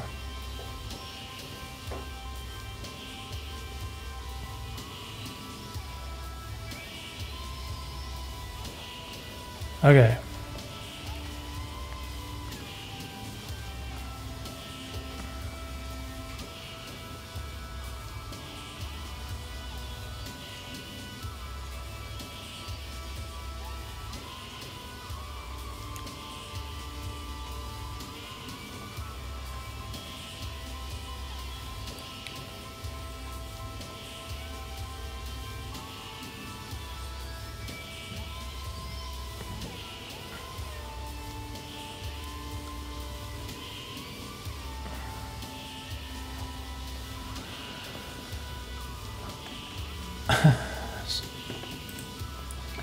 Cause and Lush Sucks are some pretty famous artists right now. Lush Sucks does more graffiti mainly, while Cause is known for the companion, the sculpture, but he paints too. Antonio Di Martino. I will have to look them up actually, because I have no idea. But I'll check them out.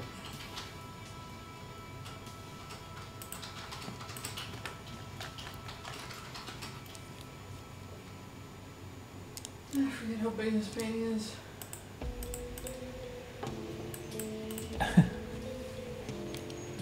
Antonio Di Martino, thank you, man. Hey, are there, sorry, okay. What's the back cover? You guys, okay, I can show you the back cover too.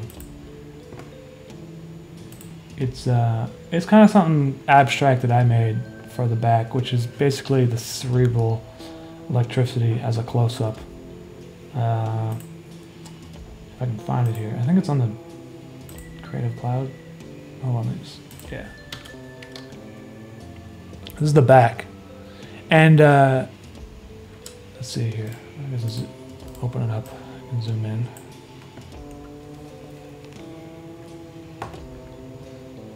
Hold on.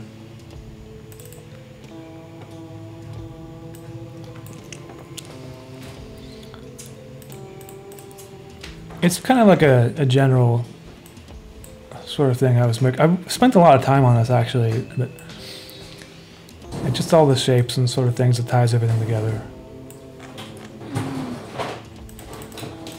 I don't know if I can make a poster of this one though because it's square, and Teespring doesn't have square posters available, so.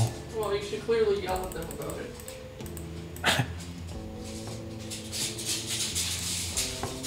The other one will be the exact size for the posters though. Harry TC, the vinyl will be coming out, well, pre-orders will be coming out in a couple of weeks, I think. I'll be posting about it, and then they will be shipping to the EU eventually. Yeah, they will. I'm going to ship them worldwide, so.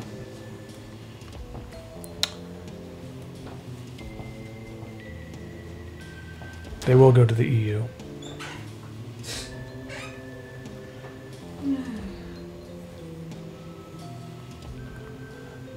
I'm just working out, you know, they got to send me the test pressings, and I have to calculate the weight and stuff and how much it's going to cost to ship internationally, so that I can put all that information and plug into a Bandcamp and make sure that I'm excuse me, selling them at a price that is affordable, but also that I'm not losing money off of, you know what I mean?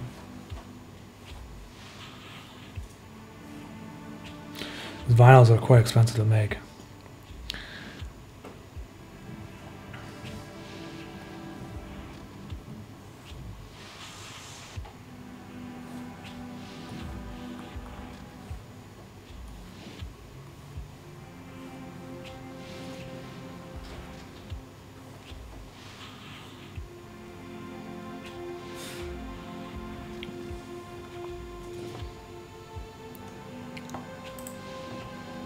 Hey Rolo, I actually really liked your animation. Of course.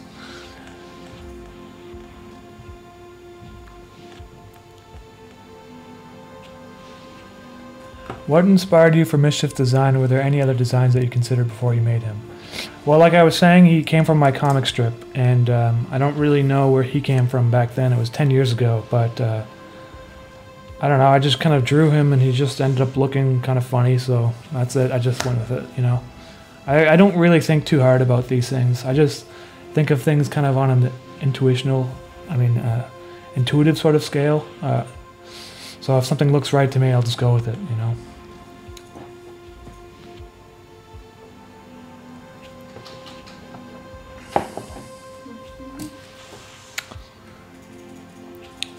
Okay.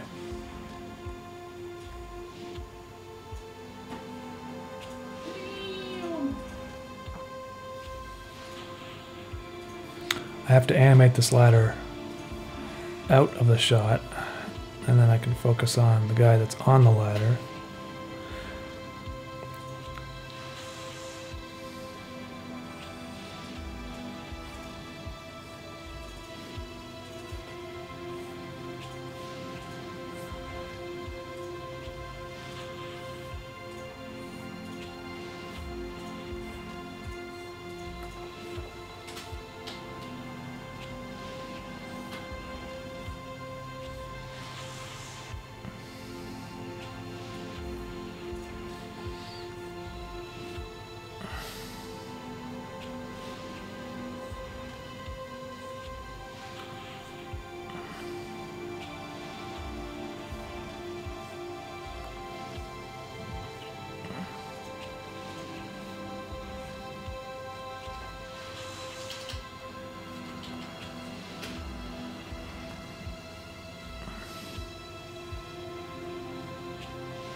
Do you prefer McDonald's or Burger King? Actually, you know what? It's McDonald's. Burger King hasn't really changed much since the 90s. It's my opinion anyway. McDonald's just seems really clean, and the burgers are like made nicely and stuff. Every time I go to Burger King, it's always like it's kind of like this big greasy brick of meat shape, which would, I don't know. I just prefer McDonald's, I guess.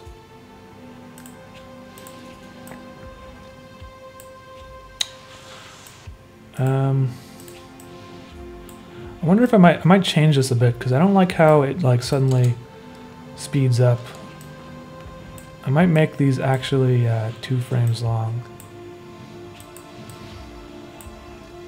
And same with the guy climbing the ladder. But what I'll do is I'll offset them so it's actually 15 frames a second. It's just they're offset. I'll show you what I mean. I wonder if I can do that.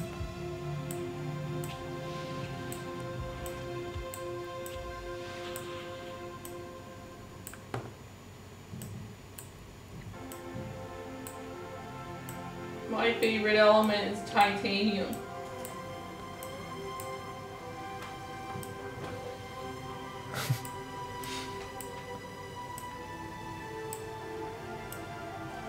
Oh, that painting's finally done. Okay. See how it says video at 15? I might be able to change it.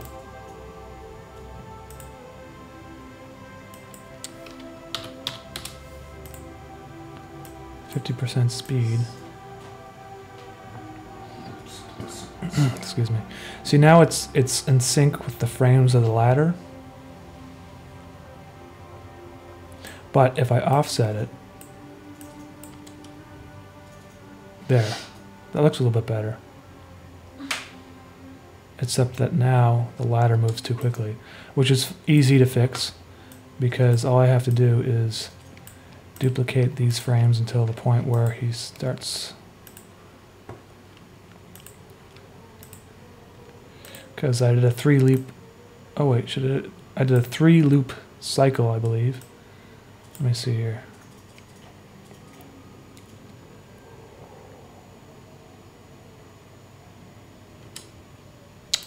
Okay, hold on. It's probably a little confusing, but once you start 1, 2, 3. Once you animate this way for a while, though, you get used to it. I'm holding down the Alt button while clicking this so that it duplicates the frames.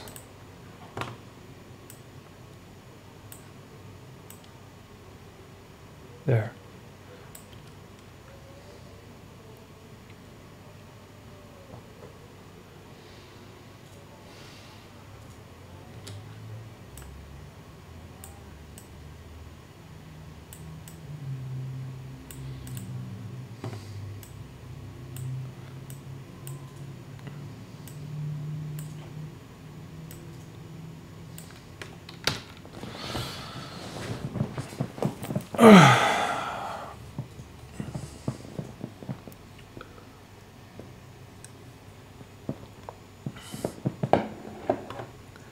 Clapping G, can you make Android cases or are you just pro Apple?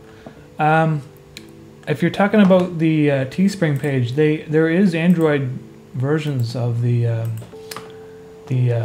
designs. I'm pretty sure. Let me just see.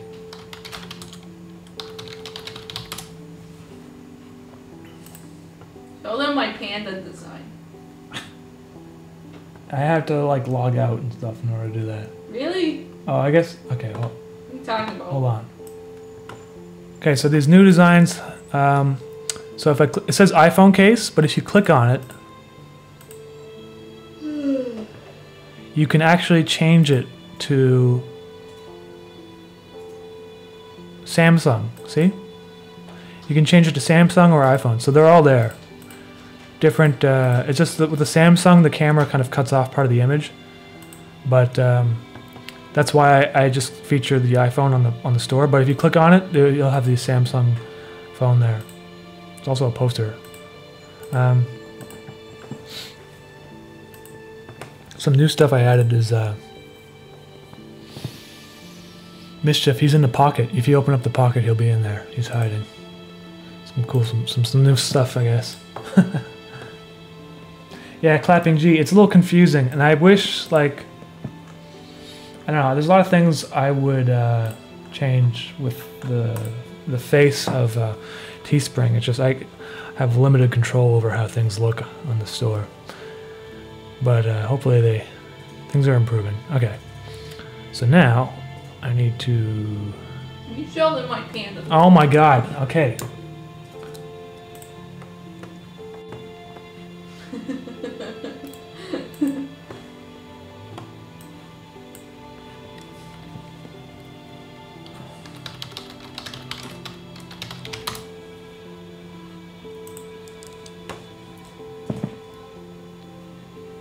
Okay, Carolina really wants me to show you guys this thing she was working on. This is, we have a Teespring page. I don't advertise it on my channel, obviously. I put it on my other channel, which is our company Teespring page. We haven't really sold anything, but she did this design of a panda sleeping on candy. So she wanted me to show you. If it would load. It's just taking forever. So I wish it was like a bigger image. Maybe I can just zoom in on it like this. So Caroline worked on that. Sorry, it's like extremely low resolution.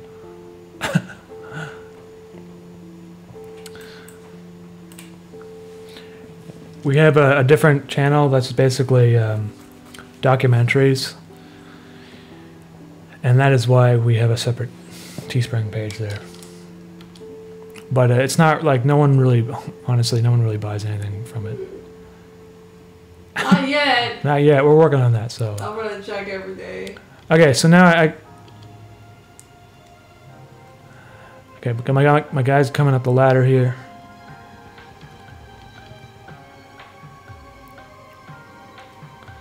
They're still talking about Burger King.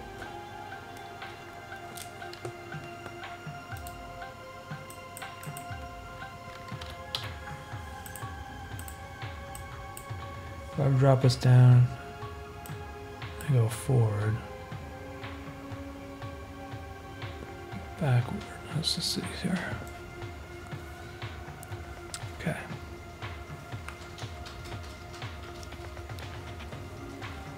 What's the documentary channel? It's called Stereochroma.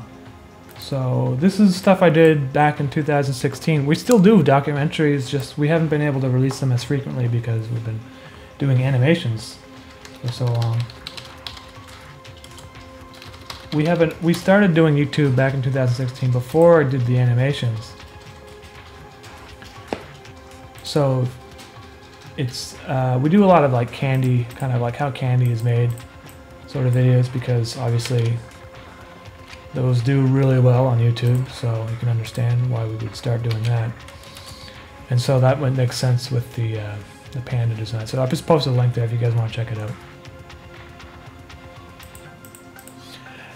We don't work with Stereochroma. We are Stereochroma basically. Like Stereochroma is the company we registered, and then last year I was like, let's do animations, and I started Umami with, you know, and Stereochroma is basically just like my small home office with Carolina.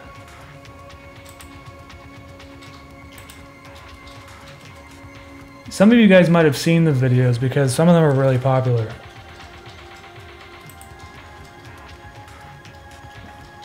Holy fuck, I love those candy videos. I learned how to make weed candies from those. Yes!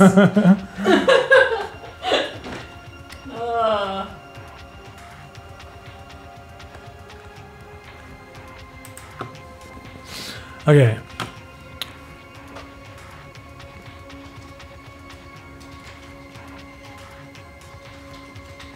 What happened to his nose? I feel like I drew his nose and it's missing. But whatever, it doesn't matter. Oh, there's like more here, that's why. Okay.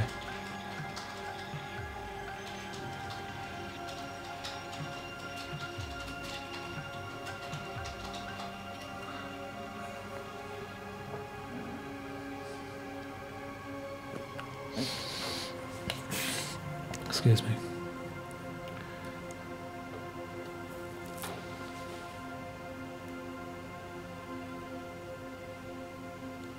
Do you listen to Boards of Canada and or Gaussian Curve? I've definitely listened to Boards of Canada. I love them. I have not heard of Gaussian Curve though, so... Yeah, let's check that out. Yeah.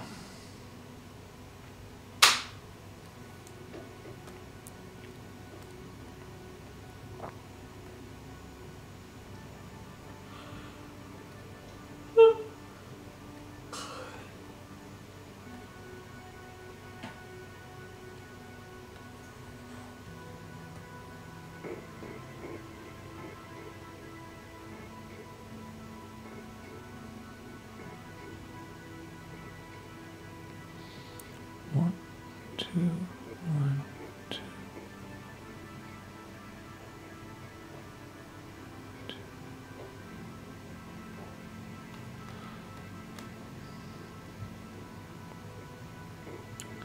Something weird is going on with my frames. Okay.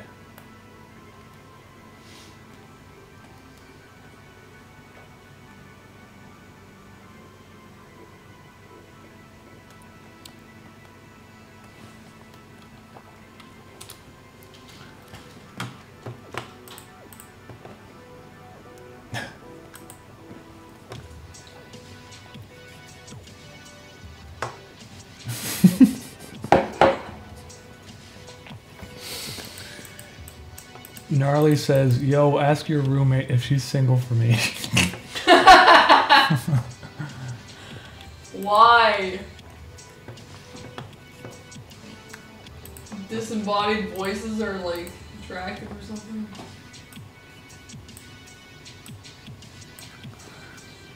Alright, I've been saying this the whole time. This is where things get interesting, but then the drawing does not change at all. So, hopefully I can make him look zoomed in.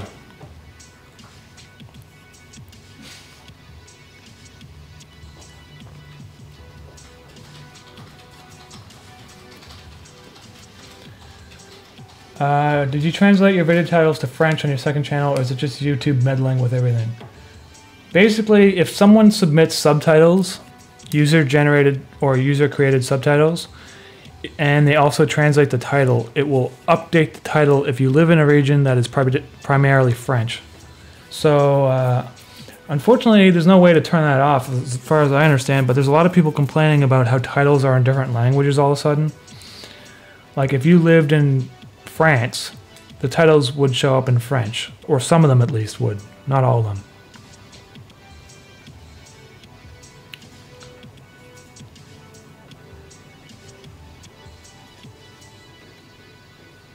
If that makes any sense. And the same thing happens to my Umami channel, because some people translate it to Hungarian, and if you're in Hungary, then if you're hungry, then they will be in Hungarian.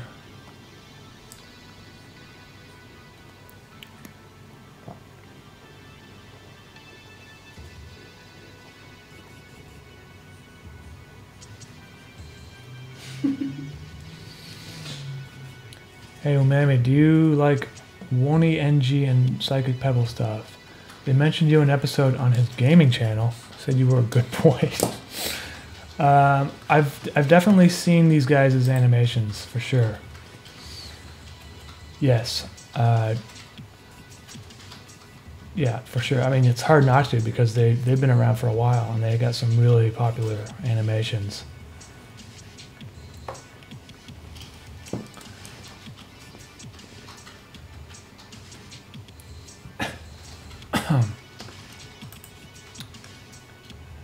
Yeah, Ben Allen, so like, where do you live? Because if you probably only see them in French if you live somewhere that's like French.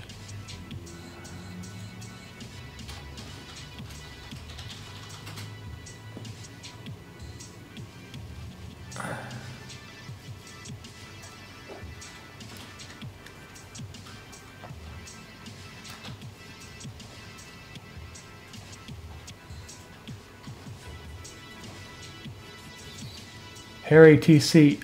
Yeah, I don't know why YouTube doesn't just have like a language setting. Be like, just show me everything in English. or show me everything in French. Unless like the title isn't like actually labeled correctly or something, you know? I don't know why they do these things.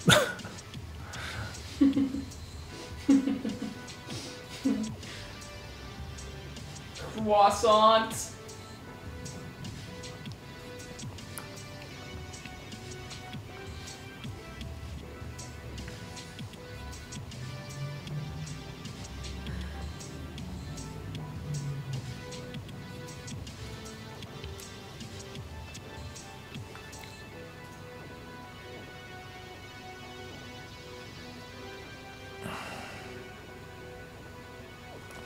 Okay, that's like too much. What's your favorite David Lynch film? I don't know, probably, fuck, what's the one where he's on a lawnmower? I like that one a lot. What is that called? The lawnmower movie. I can't think of the title right now. It's the one where there's like a lawnmower and he's riding across the country on a lawnmower. And then the other one would probably be Mulholland Drive. I don't know. We just started watching the new Twin Peaks. Well, we saw the first episode, like season 3, I guess.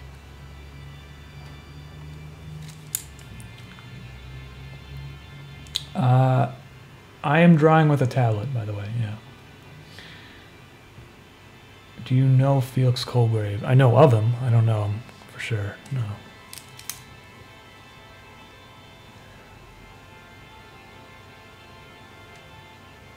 Straight Story. There you go. A Straight Story, that's the title, yep.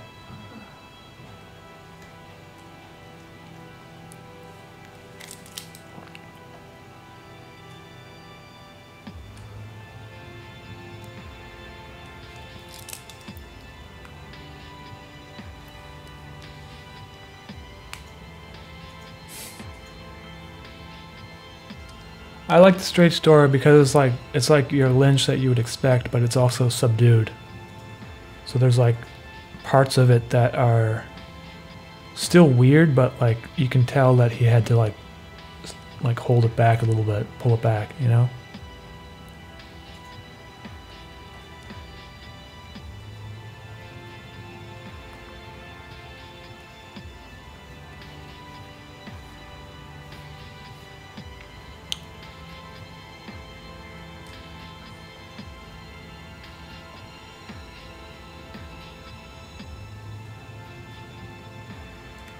No.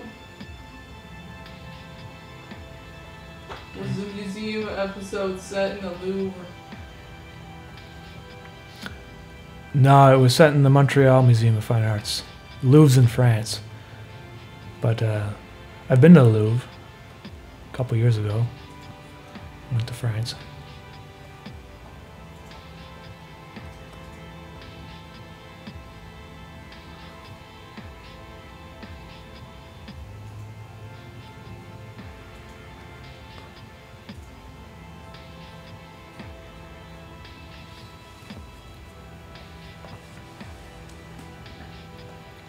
Is my life the gay story then? That's a really crappy joke. Yay. I am right now, yeah. I'm basically doing these animations full time. So these animations plus the freelancing stuff that we do sometimes, not as much as we used to. And this is what I do full time now, yep. It really is a full-time job, actually. Getting these animations is a lot of, it's like I have to work on it almost every day. Otherwise,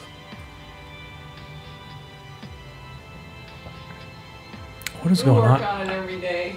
His leg is so high up. It doesn't even make any sense. His leg like turns into his arm. Maybe it's a good thing. How do you screw up a stick man? Caroline is upset that I'm screwing up a stick man. I am. I don't care what happens. It's alright. It's gonna be funny. Look, we're zooming in on him. Soon enough, you're gonna see all the grotesque details in his face. Let's start giving him some details here. Is that what I'm supposed to be doing?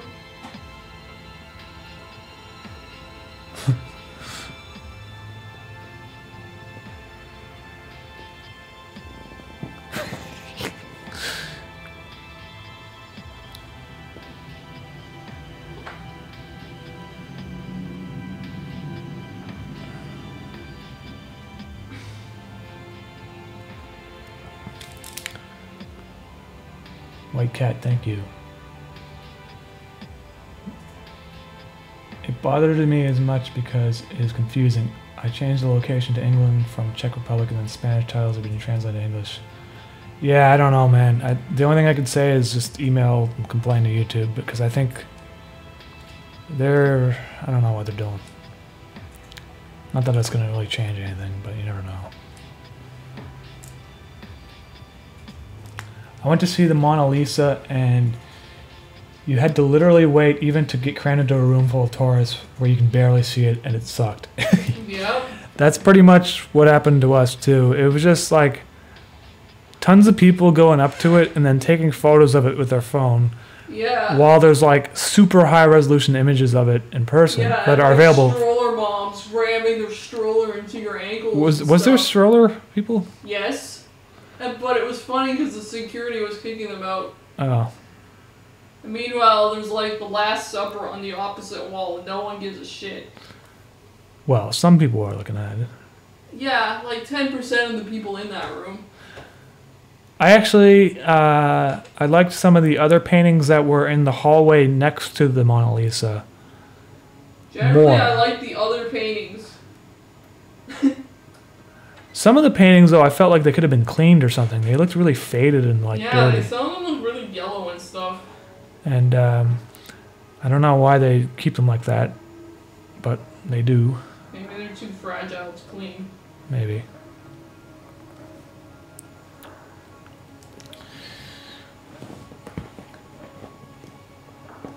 Are you thinking of joining an animation company, making a show? What are some of your goals, Kate S.? Currently not, because, well, I don't want to really have to...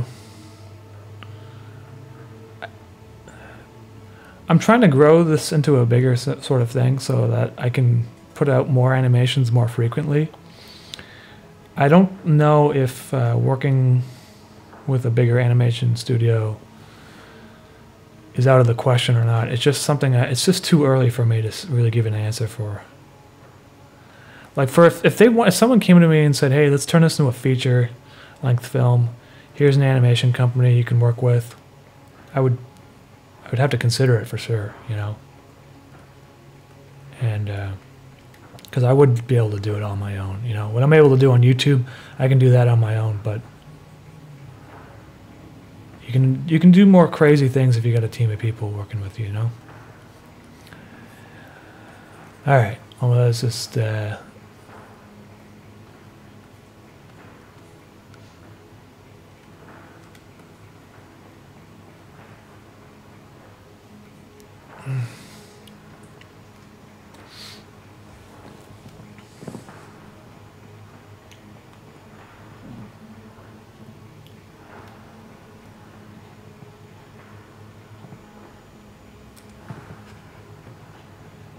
Will you ever open up the $20 Patreon portrait again? Unfortunately, I don't know if I will. It's just the problem is that it was occupying way too much time, and like every other day I'd have like 5 people that to draw, and I'm probably making it sound worse than it actually was. It's just that creatively I found it to be draining a little bit to be having to do so many custom portraits, and it would make me not want to work on my animations, so that's why I turned it off. I really don't know. Probably not, honestly. I might replace it with something else that's less work for me, like maybe I don't know, I have no idea. I have to think about it, you know. I really don't want people spending that much money on me, you know. I like the Teespring because if people get something out of it, but with the the Patreon, all I can really offer is some digital things and the print. But beyond that, it's a lot of work to operate on that with those drawings.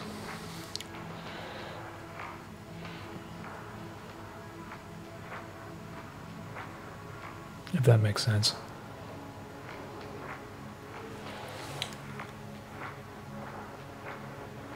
What tips do you have on making things seem more surreal or dreamlike in an animation? I'm working on an animation project and I'm going to start storyboarding soon. Core skate. Well, I know the way that I work is basically if I make my music first, and the music helps dictate what the animation is going to be about. So that's what's happening exactly here. I made some music, and I was like, well, I want to have... I don't know what it was. Like, I was just imagining in my head what the music would work with, and I thought it would work with these really weird Giacometti sculptures, like breathing heavily. That's just weird on its own, I guess. So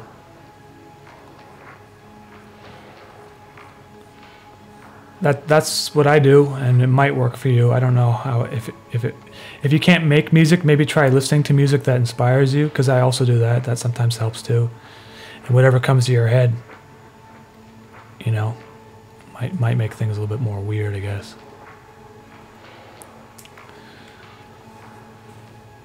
And to not think too hard about it, you know. I don't think you should think too hard about these things.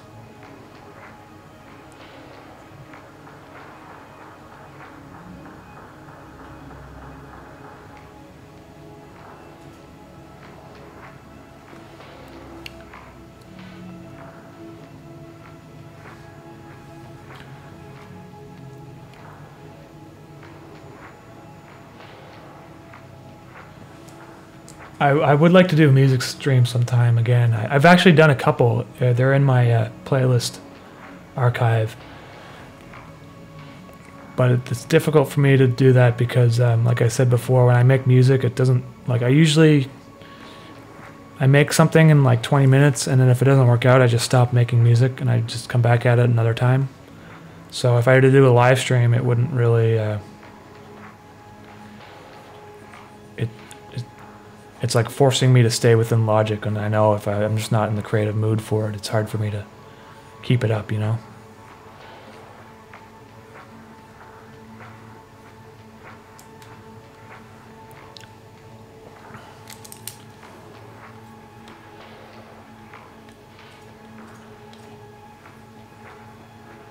Oh yeah, if you guys are asking me, if I don't credit the role, it's because I do it myself. So like, Mischief, I do his voice. Otherwise, everyone gets credited. I couldn't imagine like hiring someone to do Mischief's voice and then like not crediting them. So it's me. Just don't credit the lead actor. It's fine. I don't like it when you like watch the credits and it's like written by this guy and then like also done by this guy and it's all the same. It's like you can just assume that if it wasn't credited, I did it, so. Alright. In the last episode, though, I did credit myself. Because it was like episode 12, and then season 2 is going to start soon, so I was, well, I'll just put created by it, you know? Okay, so let's see here. Got my face.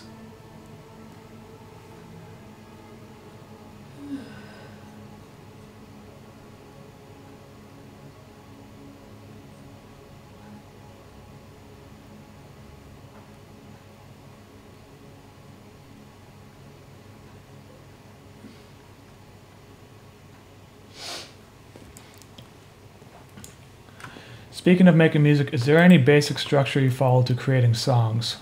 The C Gerald. Not really. I usually try to make my BPM to be like less than 90, just because I can't work at such a quick pace.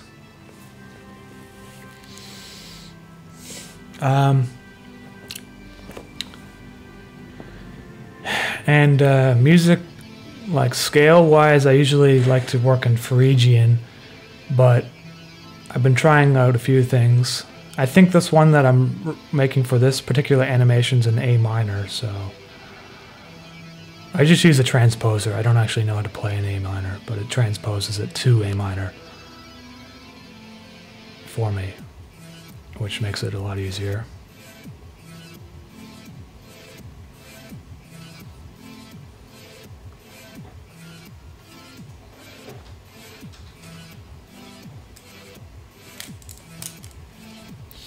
Season 2 is starting soon. Well, Season 2 will start probably sometime this summer. I'm just taking a little bit of a break from Interface, doing some creative,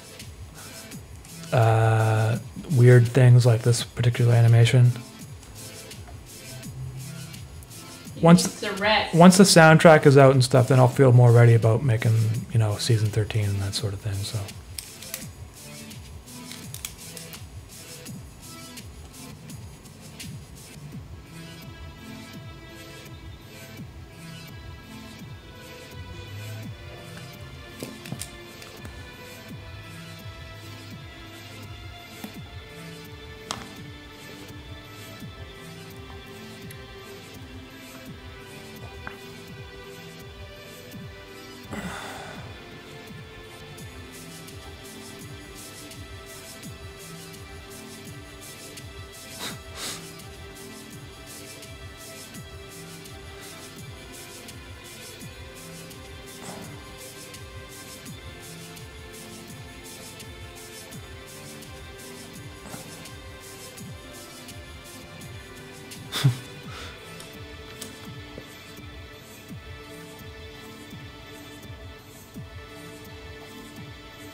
Oh man. So this is what I got so far. Handsome. This thing gets bigger and smaller. It's gonna be like a really messed up looking close up.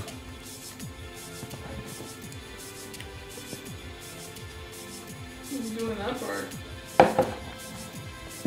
I'm doing it. Yeah? Yeah. Alright. You can make some other close-ups if you want, though. I want to draw something really crusty. Alright.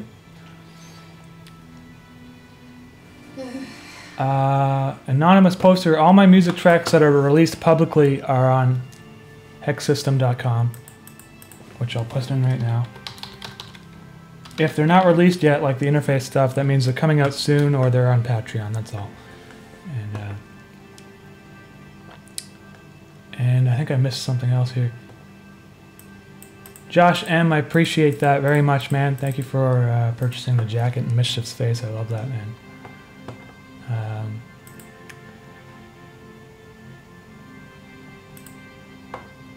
New merch. There's new merch coming out. Yeah, I got some new stuff, new shirts, I guess. And I'm gonna be working on like shirts, t-shirts primarily, because it's now the summertime or the spring, so you probably don't want to be wearing too much outdoors. All the music will be on iTunes and any music store, basically. Excuse me. I think it'll be on iTunes, yeah, I'm pretty sure, yeah. And Bandcamp. It might be a little cheaper on Bandcamp.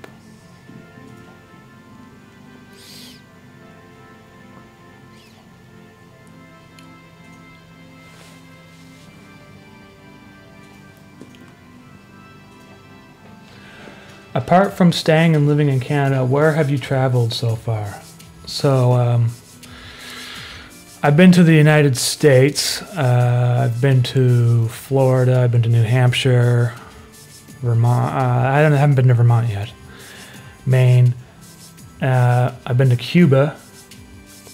Long time ago when I was a kid, my family went on a vacation to Cuba.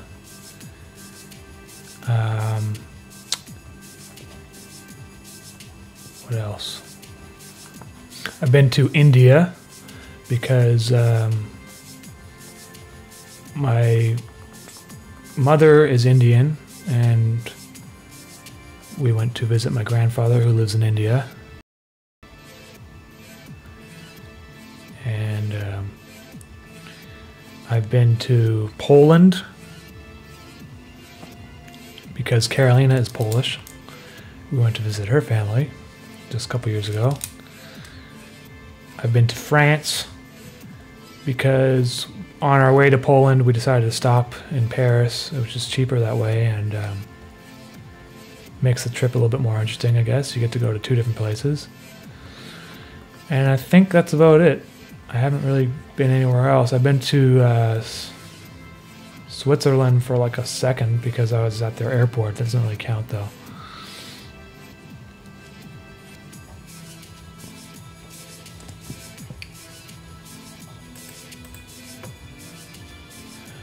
What software synths do you use?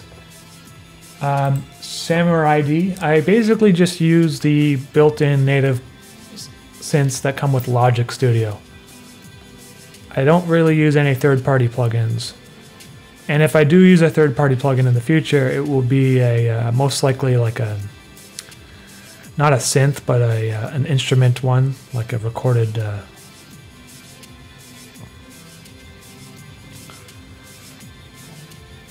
cello or something like that.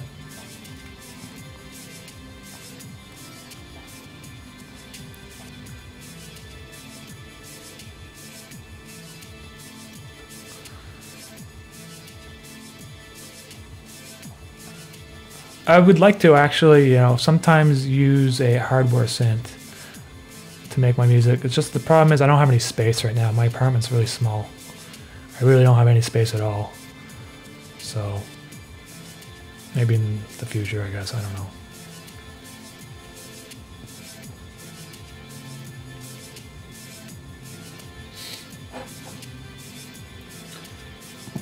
Noriaki Kekyoen.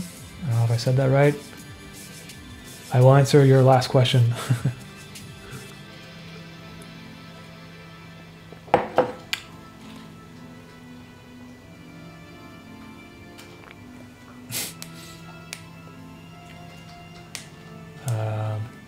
Hey Umami, my man, did you study art academically? Yes, anonymous poster. I was just saying earlier that I went to film school, which was actually part of an art school, so I did. Yeah, I got my bachelor's in fine arts there. And not that you need to do that sort of thing to get into animation, but I think it helped me. It opened my eyes to different forms of artwork and to start thinking critically about certain things, I guess.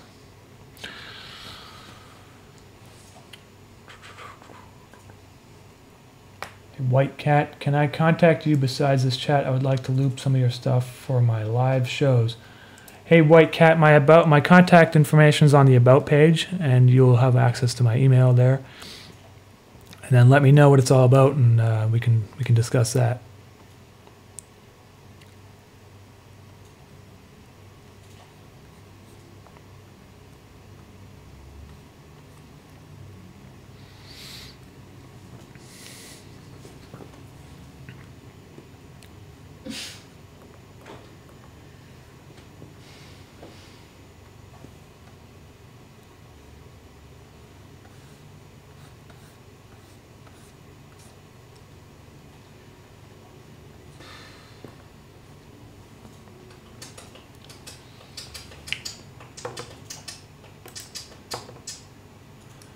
Hey, Noriaki, I actually already answered that, the PewDiePie thing.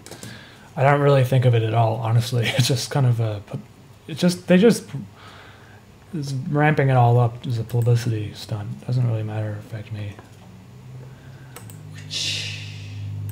I don't really follow too much of YouTube stuff, honestly, like besides what YouTube implements as policy, I do have some people I follow, but it's like, I don't know, maybe 20 channels.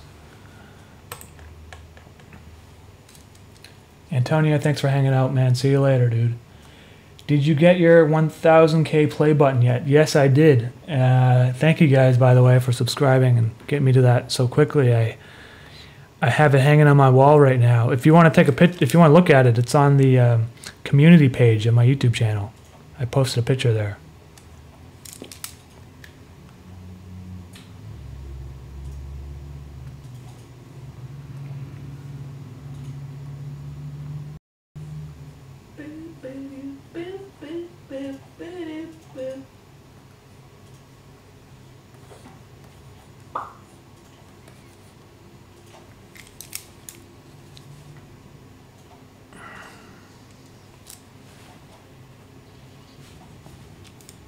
want to see my font choice for Eggman? Well, you have to show me later. Hold on. I want to show you. I'm busy right now. I'm animating. No, I want to show everyone. Eggman. Well, you got to put it in the Creative Cloud as an image or JPEG or something, and I'll open it up. Okay.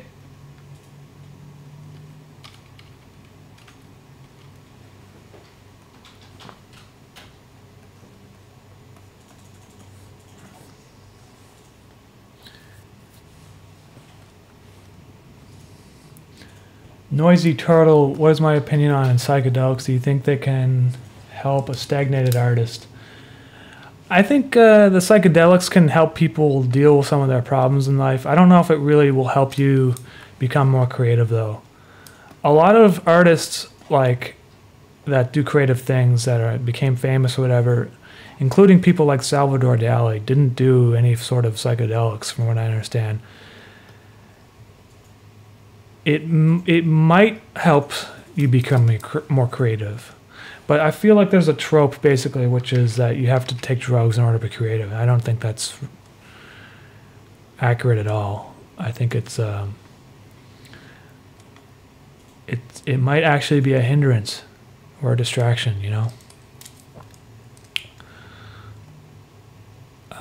But if people take them and they are creative that way, you know, then more power to them. Personally, I don't really do anything besides, I guess, smoking marijuana once in a while because it helps me relax. But I find even with that, it doesn't make me want to animate or anything. It just kind of makes me relaxed, which is nice. But you really kind of have to be focused when you're animating and sort of. And I can't when I'm kind of zonked out, you know. Terms of service answer. Terms of service answer. Everyone thinks you do like piles of drugs. You're like, Justin's like the most innocent little boy ever. I do a lot of gasoline huffing. You get like a bag of chips. That's actually true. Bag of chips, right? Fill it with gasoline. Fill it with gasoline and just start huffing it. That's my real secret to life. Yeah. You're not going to get anywhere unless you kill at least 20% of your brain cells, so. Yeah, then your imagination really goes wild. What country would you like to visit someday? I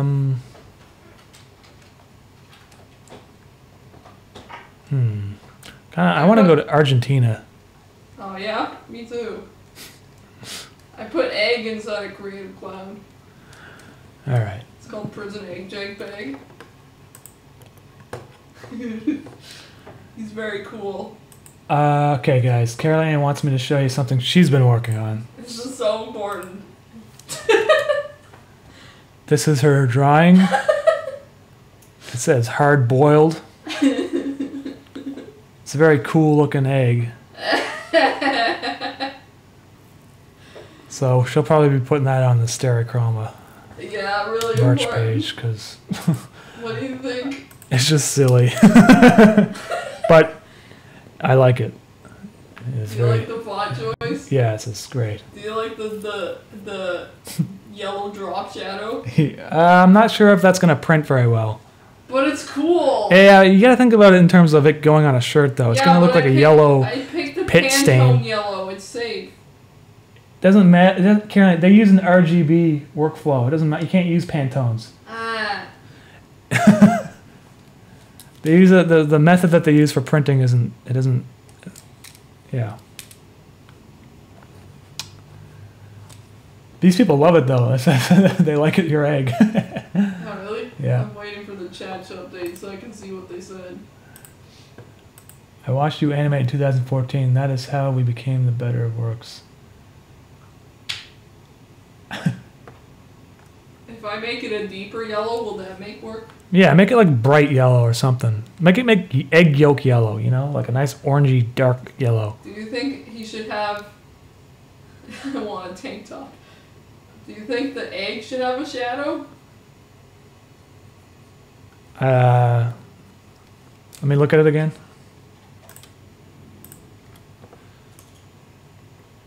No, I don't think so. I don't think you need a shadow. Make it really kind of clean and graphical. We're thinking of giving it like a separate version that has like prison tattoos on it. Yeah, this is just the normal person version. Do you guys know like those decorated Ukrainian eggs? We're thinking of like adding that sort of stuff to them. So, but make it look like prison tats.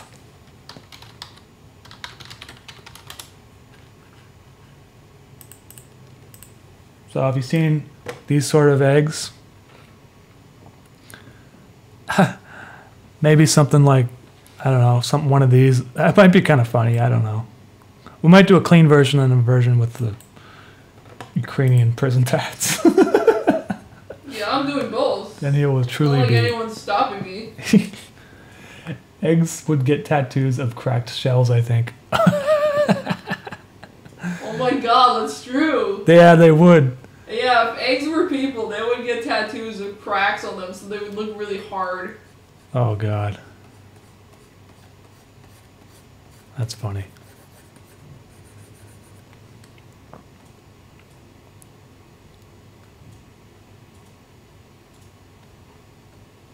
can't see this on the white background. What's it look like on black? Computer.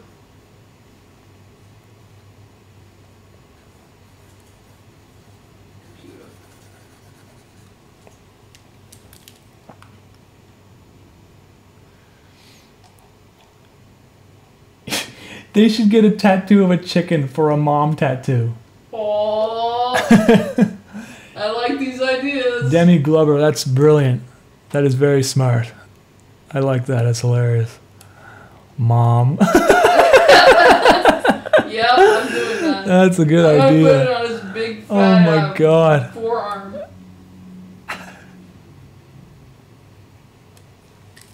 Tattoos of chicks?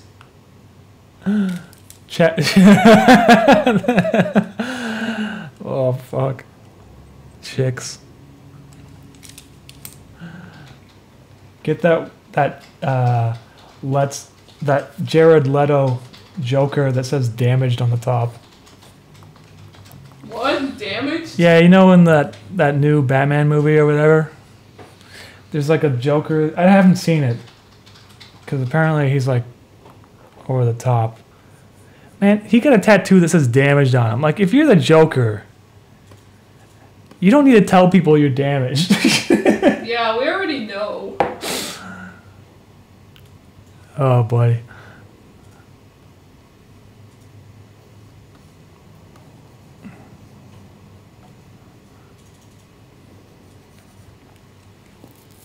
That doesn't look yellow.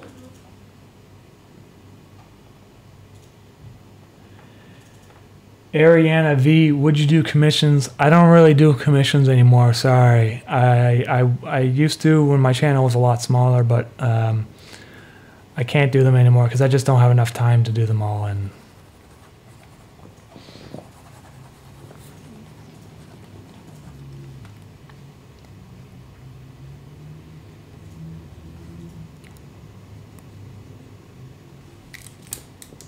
Oh, that's why. okay, I'm getting close now. If you were to watch this from beginning to end, let's see how it looks. Oops, I have my onion skinning turned on here. Turn that off.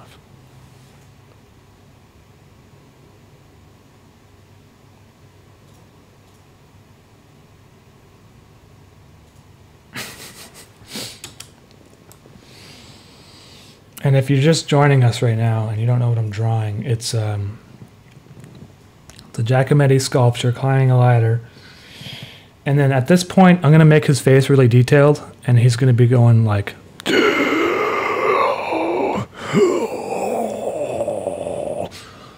like really... Is that the whole animation?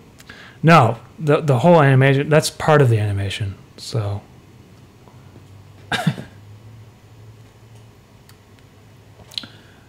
Maxwell McKenna, what kind of music do you listen to? I actually got a playlist called Enjoyable Sounds, and there's a whole bunch of musics on there that I like listening to. So I can't name them off the top of my head right now, but they're all in there.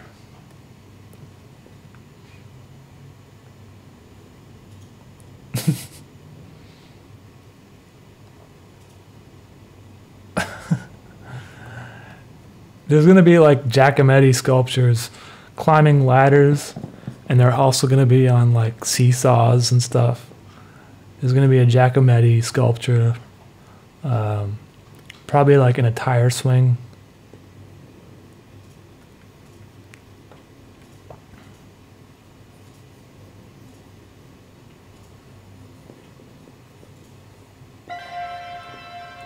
Oh, what was that noise? I updated the egg. Lateralist, thank you for the pledge there. Appreciate that.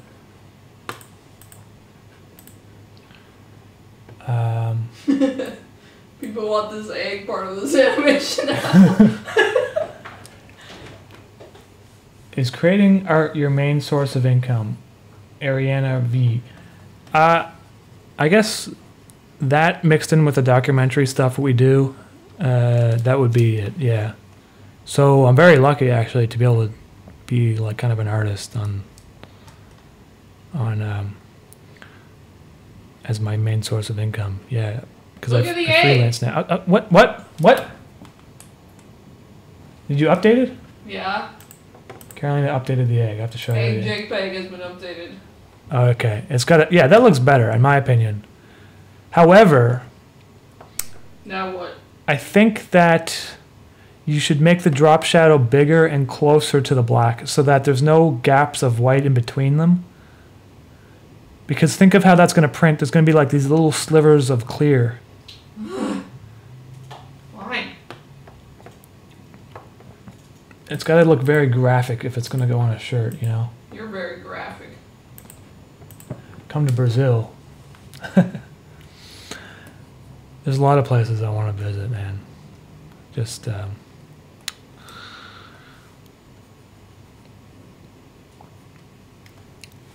have no idea. I haven't really traveled recently. Last place was Poland. And that was a year or two ago, 2 years ago, I think.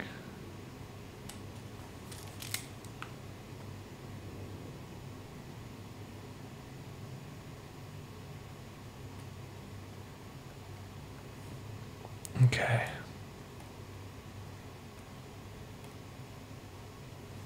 It's just the font, though. There's parts of it that are thin. I know, you might have to manually paint in some areas with yellow. That's what I would do anyway. I mean, you don't have to take my suggestions. I'm just saying, I think it's, if you don't want to have too many thin areas, especially if it's going to be transparent on a shirt, because think of how the ink will sit, right?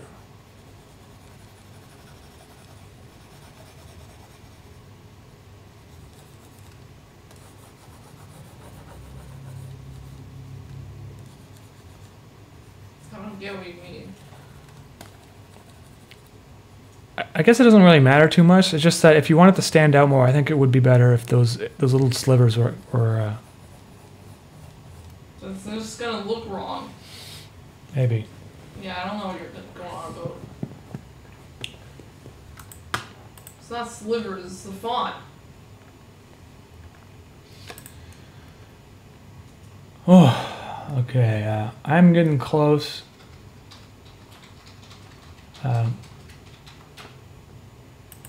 Hey, Demi Glover. I'm happy that it's nice and soft for you. That's pretty funny. People on the street love it, eh? So people come up to you and they're like, "What is that?" Like this big clown face on a pink shirt. Yeah, I guess you have to explain it's from like a web series or something, eh? They're like, "Oh, that makes sense."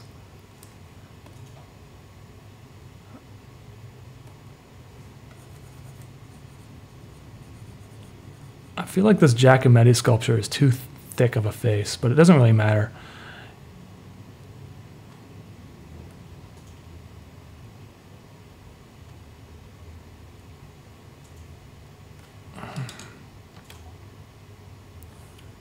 It's pretty thick for a Giacometti.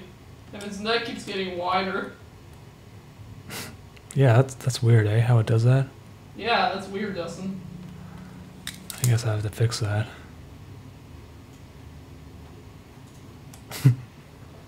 Just make it elongate. There.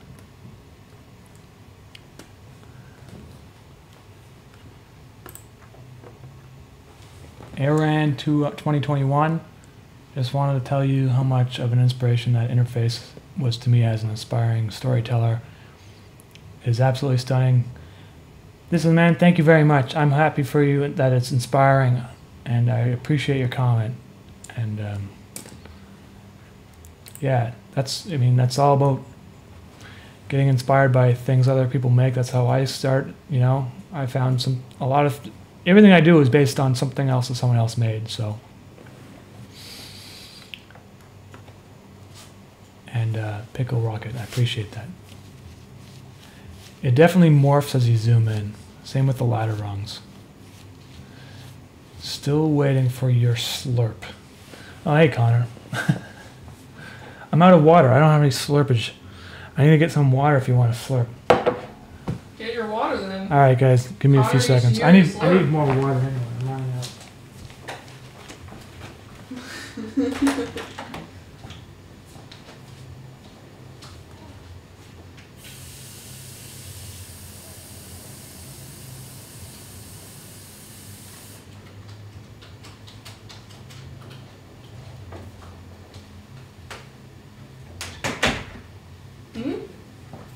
What you looking at?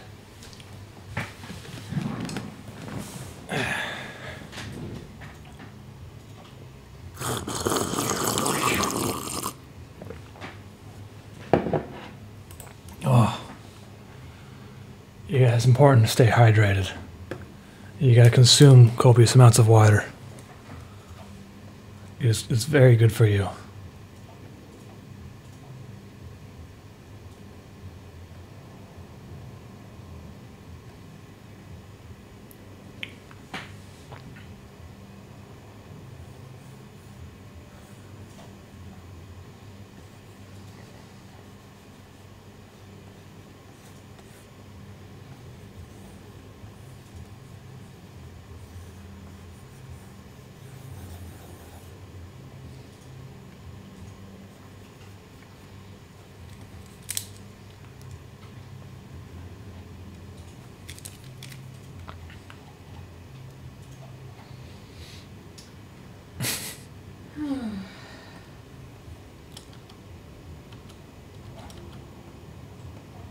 Almost. Thanks, buddy. Almost there. Okay.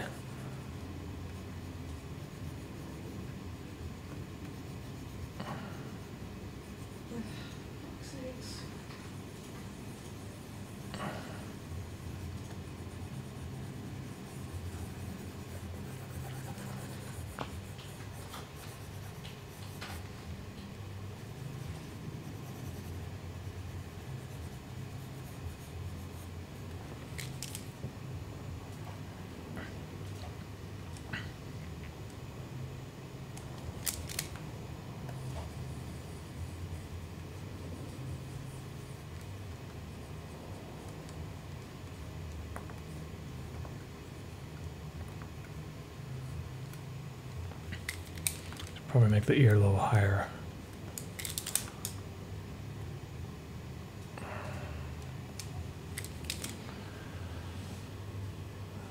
Alrighty.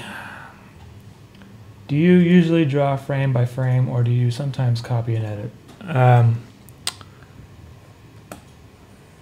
Oh, I definitely reuse stuff, if that's what you mean. Like, I'll draw something one time and I'll reuse it, because I wouldn't be able to do these animations the way I do without that. I don't always draw frame by frame like this though either too. A lot of times I do loops that are about 6 frames long, and I loop them, and then I add certain parts to them. This is what I'm doing right now is actually kind of exceptional. I don't usually do a whole sequence like this because it would take forever. And even like, look how crappy it looks. It's like a stick man basically. But in this particular episode, I think it's going to work just because of the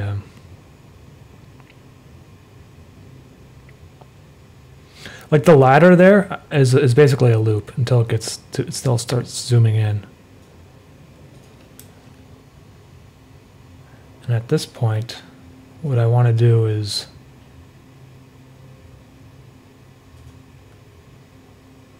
I think I want to cut this here.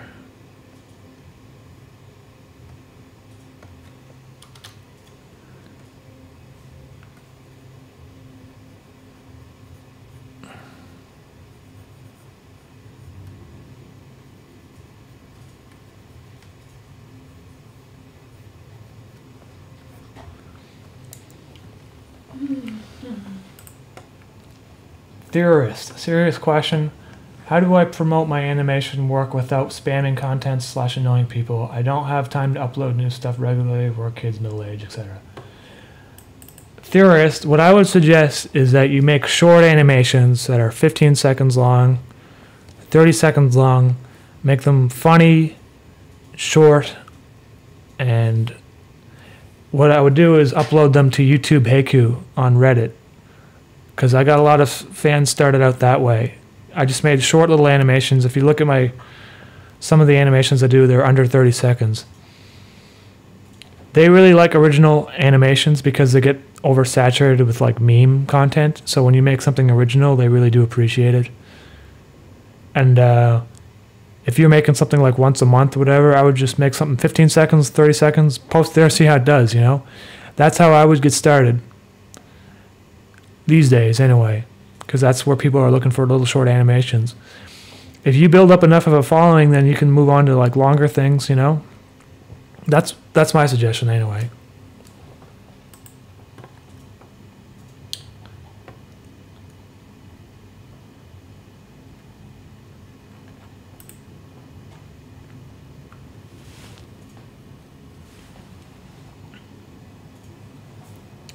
What's that subreddit? YouTube HQ? No, it's YouTube Haiku.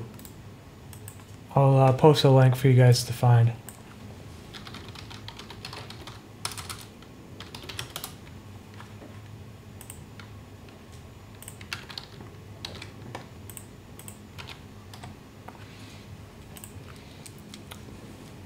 There's the link right there. Shout outs to the Discord server. Hey, Purple Hermit. Richard Zaccaro. Hey, man. Thank you. Have you heard of ethereal snakes? Sorry, man, I haven't really. Okay, moving on here. Let's see here.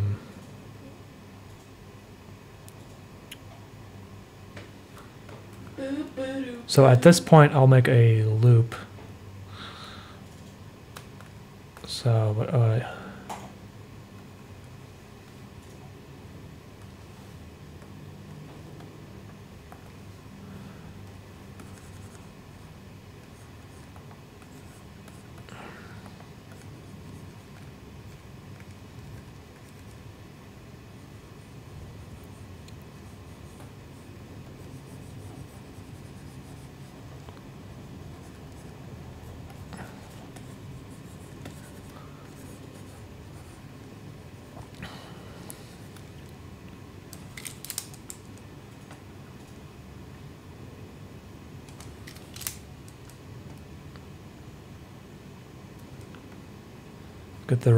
let's get the right shape here.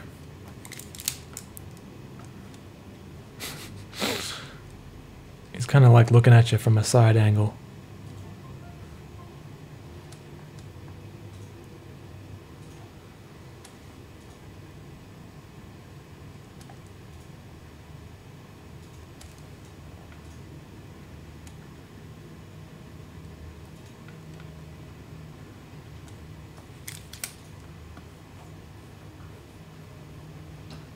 Put up prison egg. All right.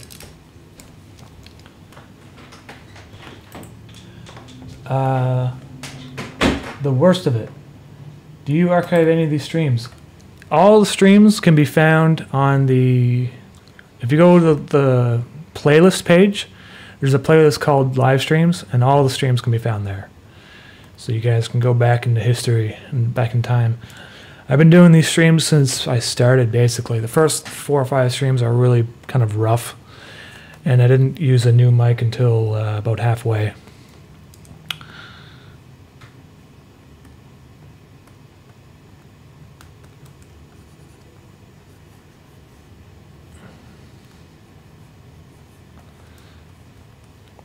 both streams are there, yeah. In some of the streams, I show how I do the 3D stuff, and in some of the streams, I did like a Logic, like I was using Logic to make music. And some of those tracks I made actually ended up in the web series interface that I was making during the live stream, because I needed something ambient and I really liked how it turned out.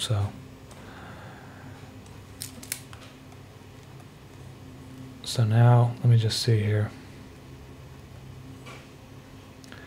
I want to loop the sequence just to see how it loops. Not bad. I just need a little bit more, because this stuff is supposed to be a little bit. Because the black layer is my base, and then I'll add the details on top.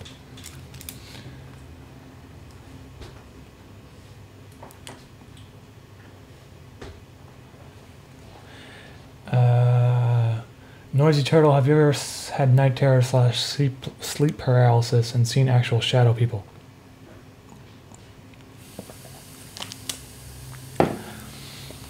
I feel like that happened to me once or a couple times, but you wake up, you think you see something in the corner of the room or something. Probably just me, my brain messing with me because I'm like still half asleep, you know. Where'd my chocolate go? Oh, there it is.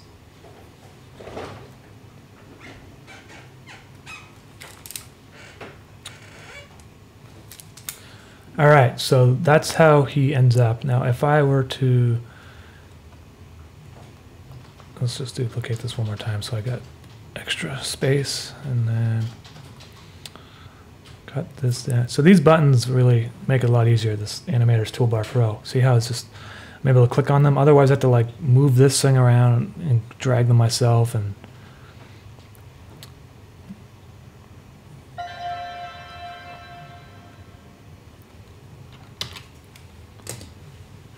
hold up there. Something happened.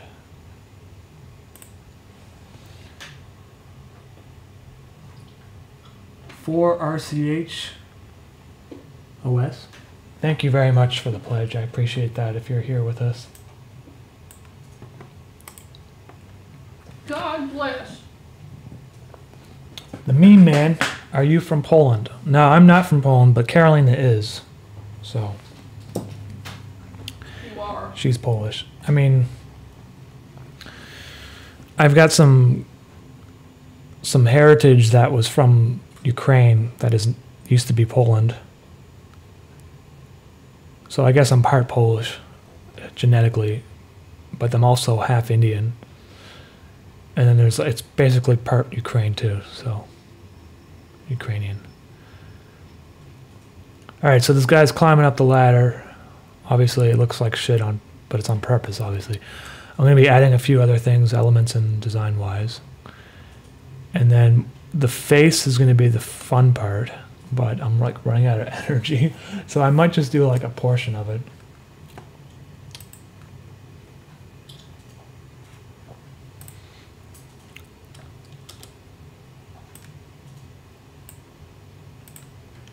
Let me just save this.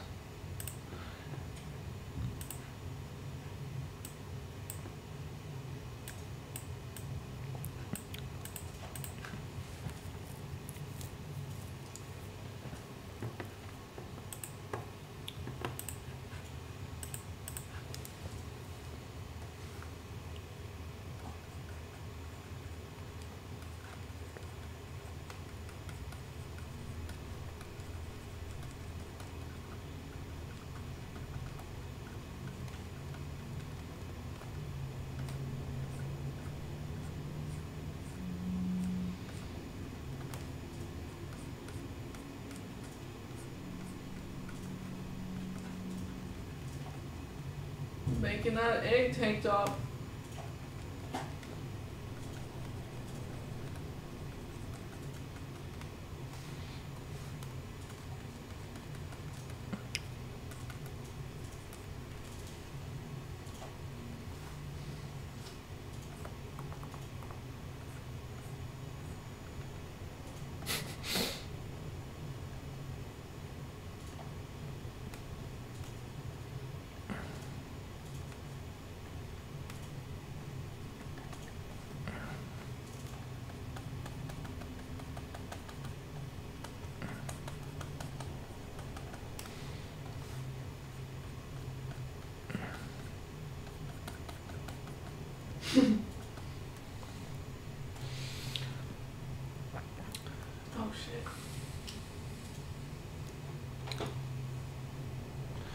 In one of my animations, I made a part in it that I don't think it is necessary, but I spent a lot of time on it and it looks good. Should I just delete it? Blue Moon Wolf. Wolf. You should do what you think is necessary to make it the best animation possible. So if that means cutting stuff out, then you should do it, because that's just as important as putting stuff in. And if you're thinking that something is making it not as powerful with it in, then you should just remove it. And I have to do that sometimes. That's really important, especially for filmmaking. Animation-wise, it doesn't happen as often because usually you try to figure all that stuff out before you make it because it's a lot of work. But it happens. Sometimes I do it too. Make stuff, and then I'm like, well, this is, you know what, it's not working, so...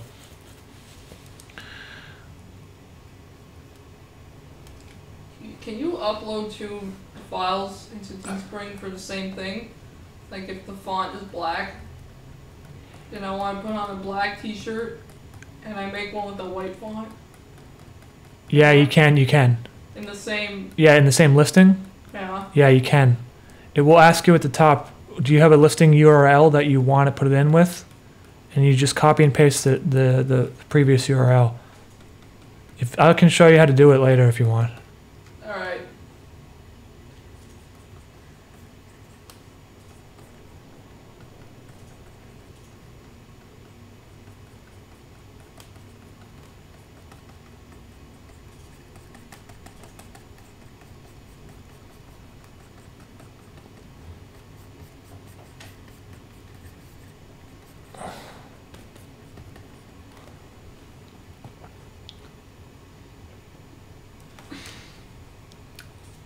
Eva Bleble. Bleble? Hey, how you doing in there? Thank you for your comment. Greetings from Rome.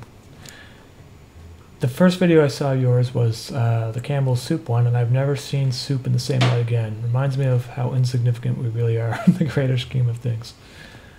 Thanks, man.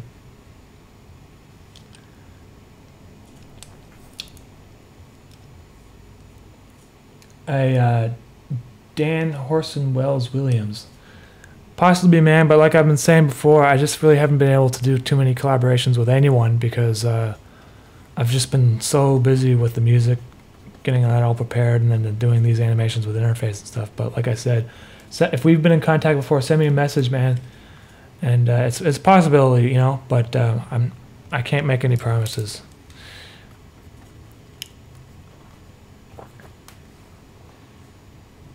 Okay. I'm not crazy about how cut in this looks, so I guess that's a little bit better. You know what? I'm gonna undo that.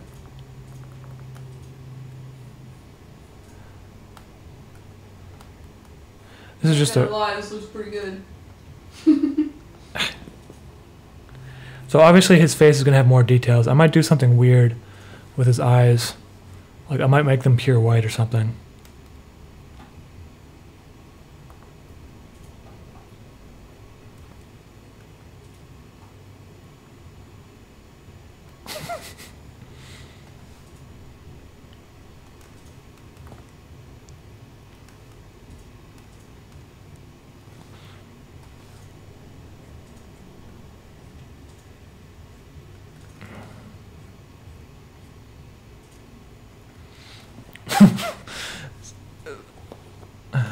Okay, so when you're watching this,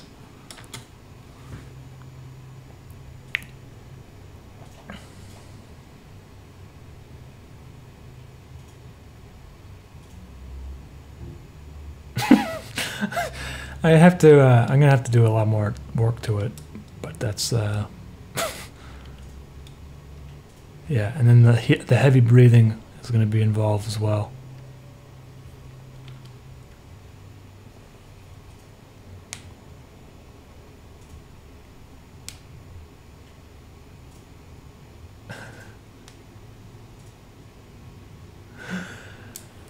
All right, guys, I'm running out of energy. So I'm going to call it quits for today. But this is going to be the animation I'm working on for now. And I don't know. don't know when it's going to come out, in a couple weeks maybe. I have the music made. I don't know how long it's going to take.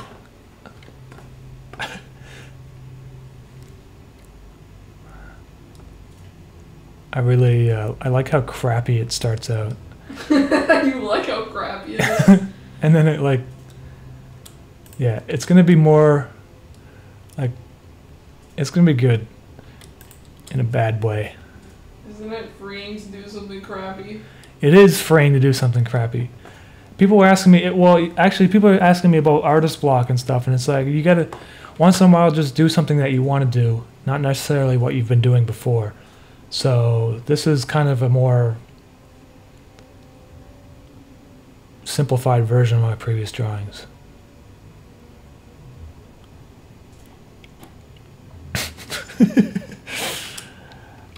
All right, guys. Thank you all so much for joining me today, and for all the comments and questions and support. Thank you again for subscribing, because I got that nice shiny 100,000 subscriber plaque on my wall now. And yeah, I'll see you guys soon. All right, thanks for hanging out. Thank you for all the super chats and stuff, and talk to you guys soon. Bye.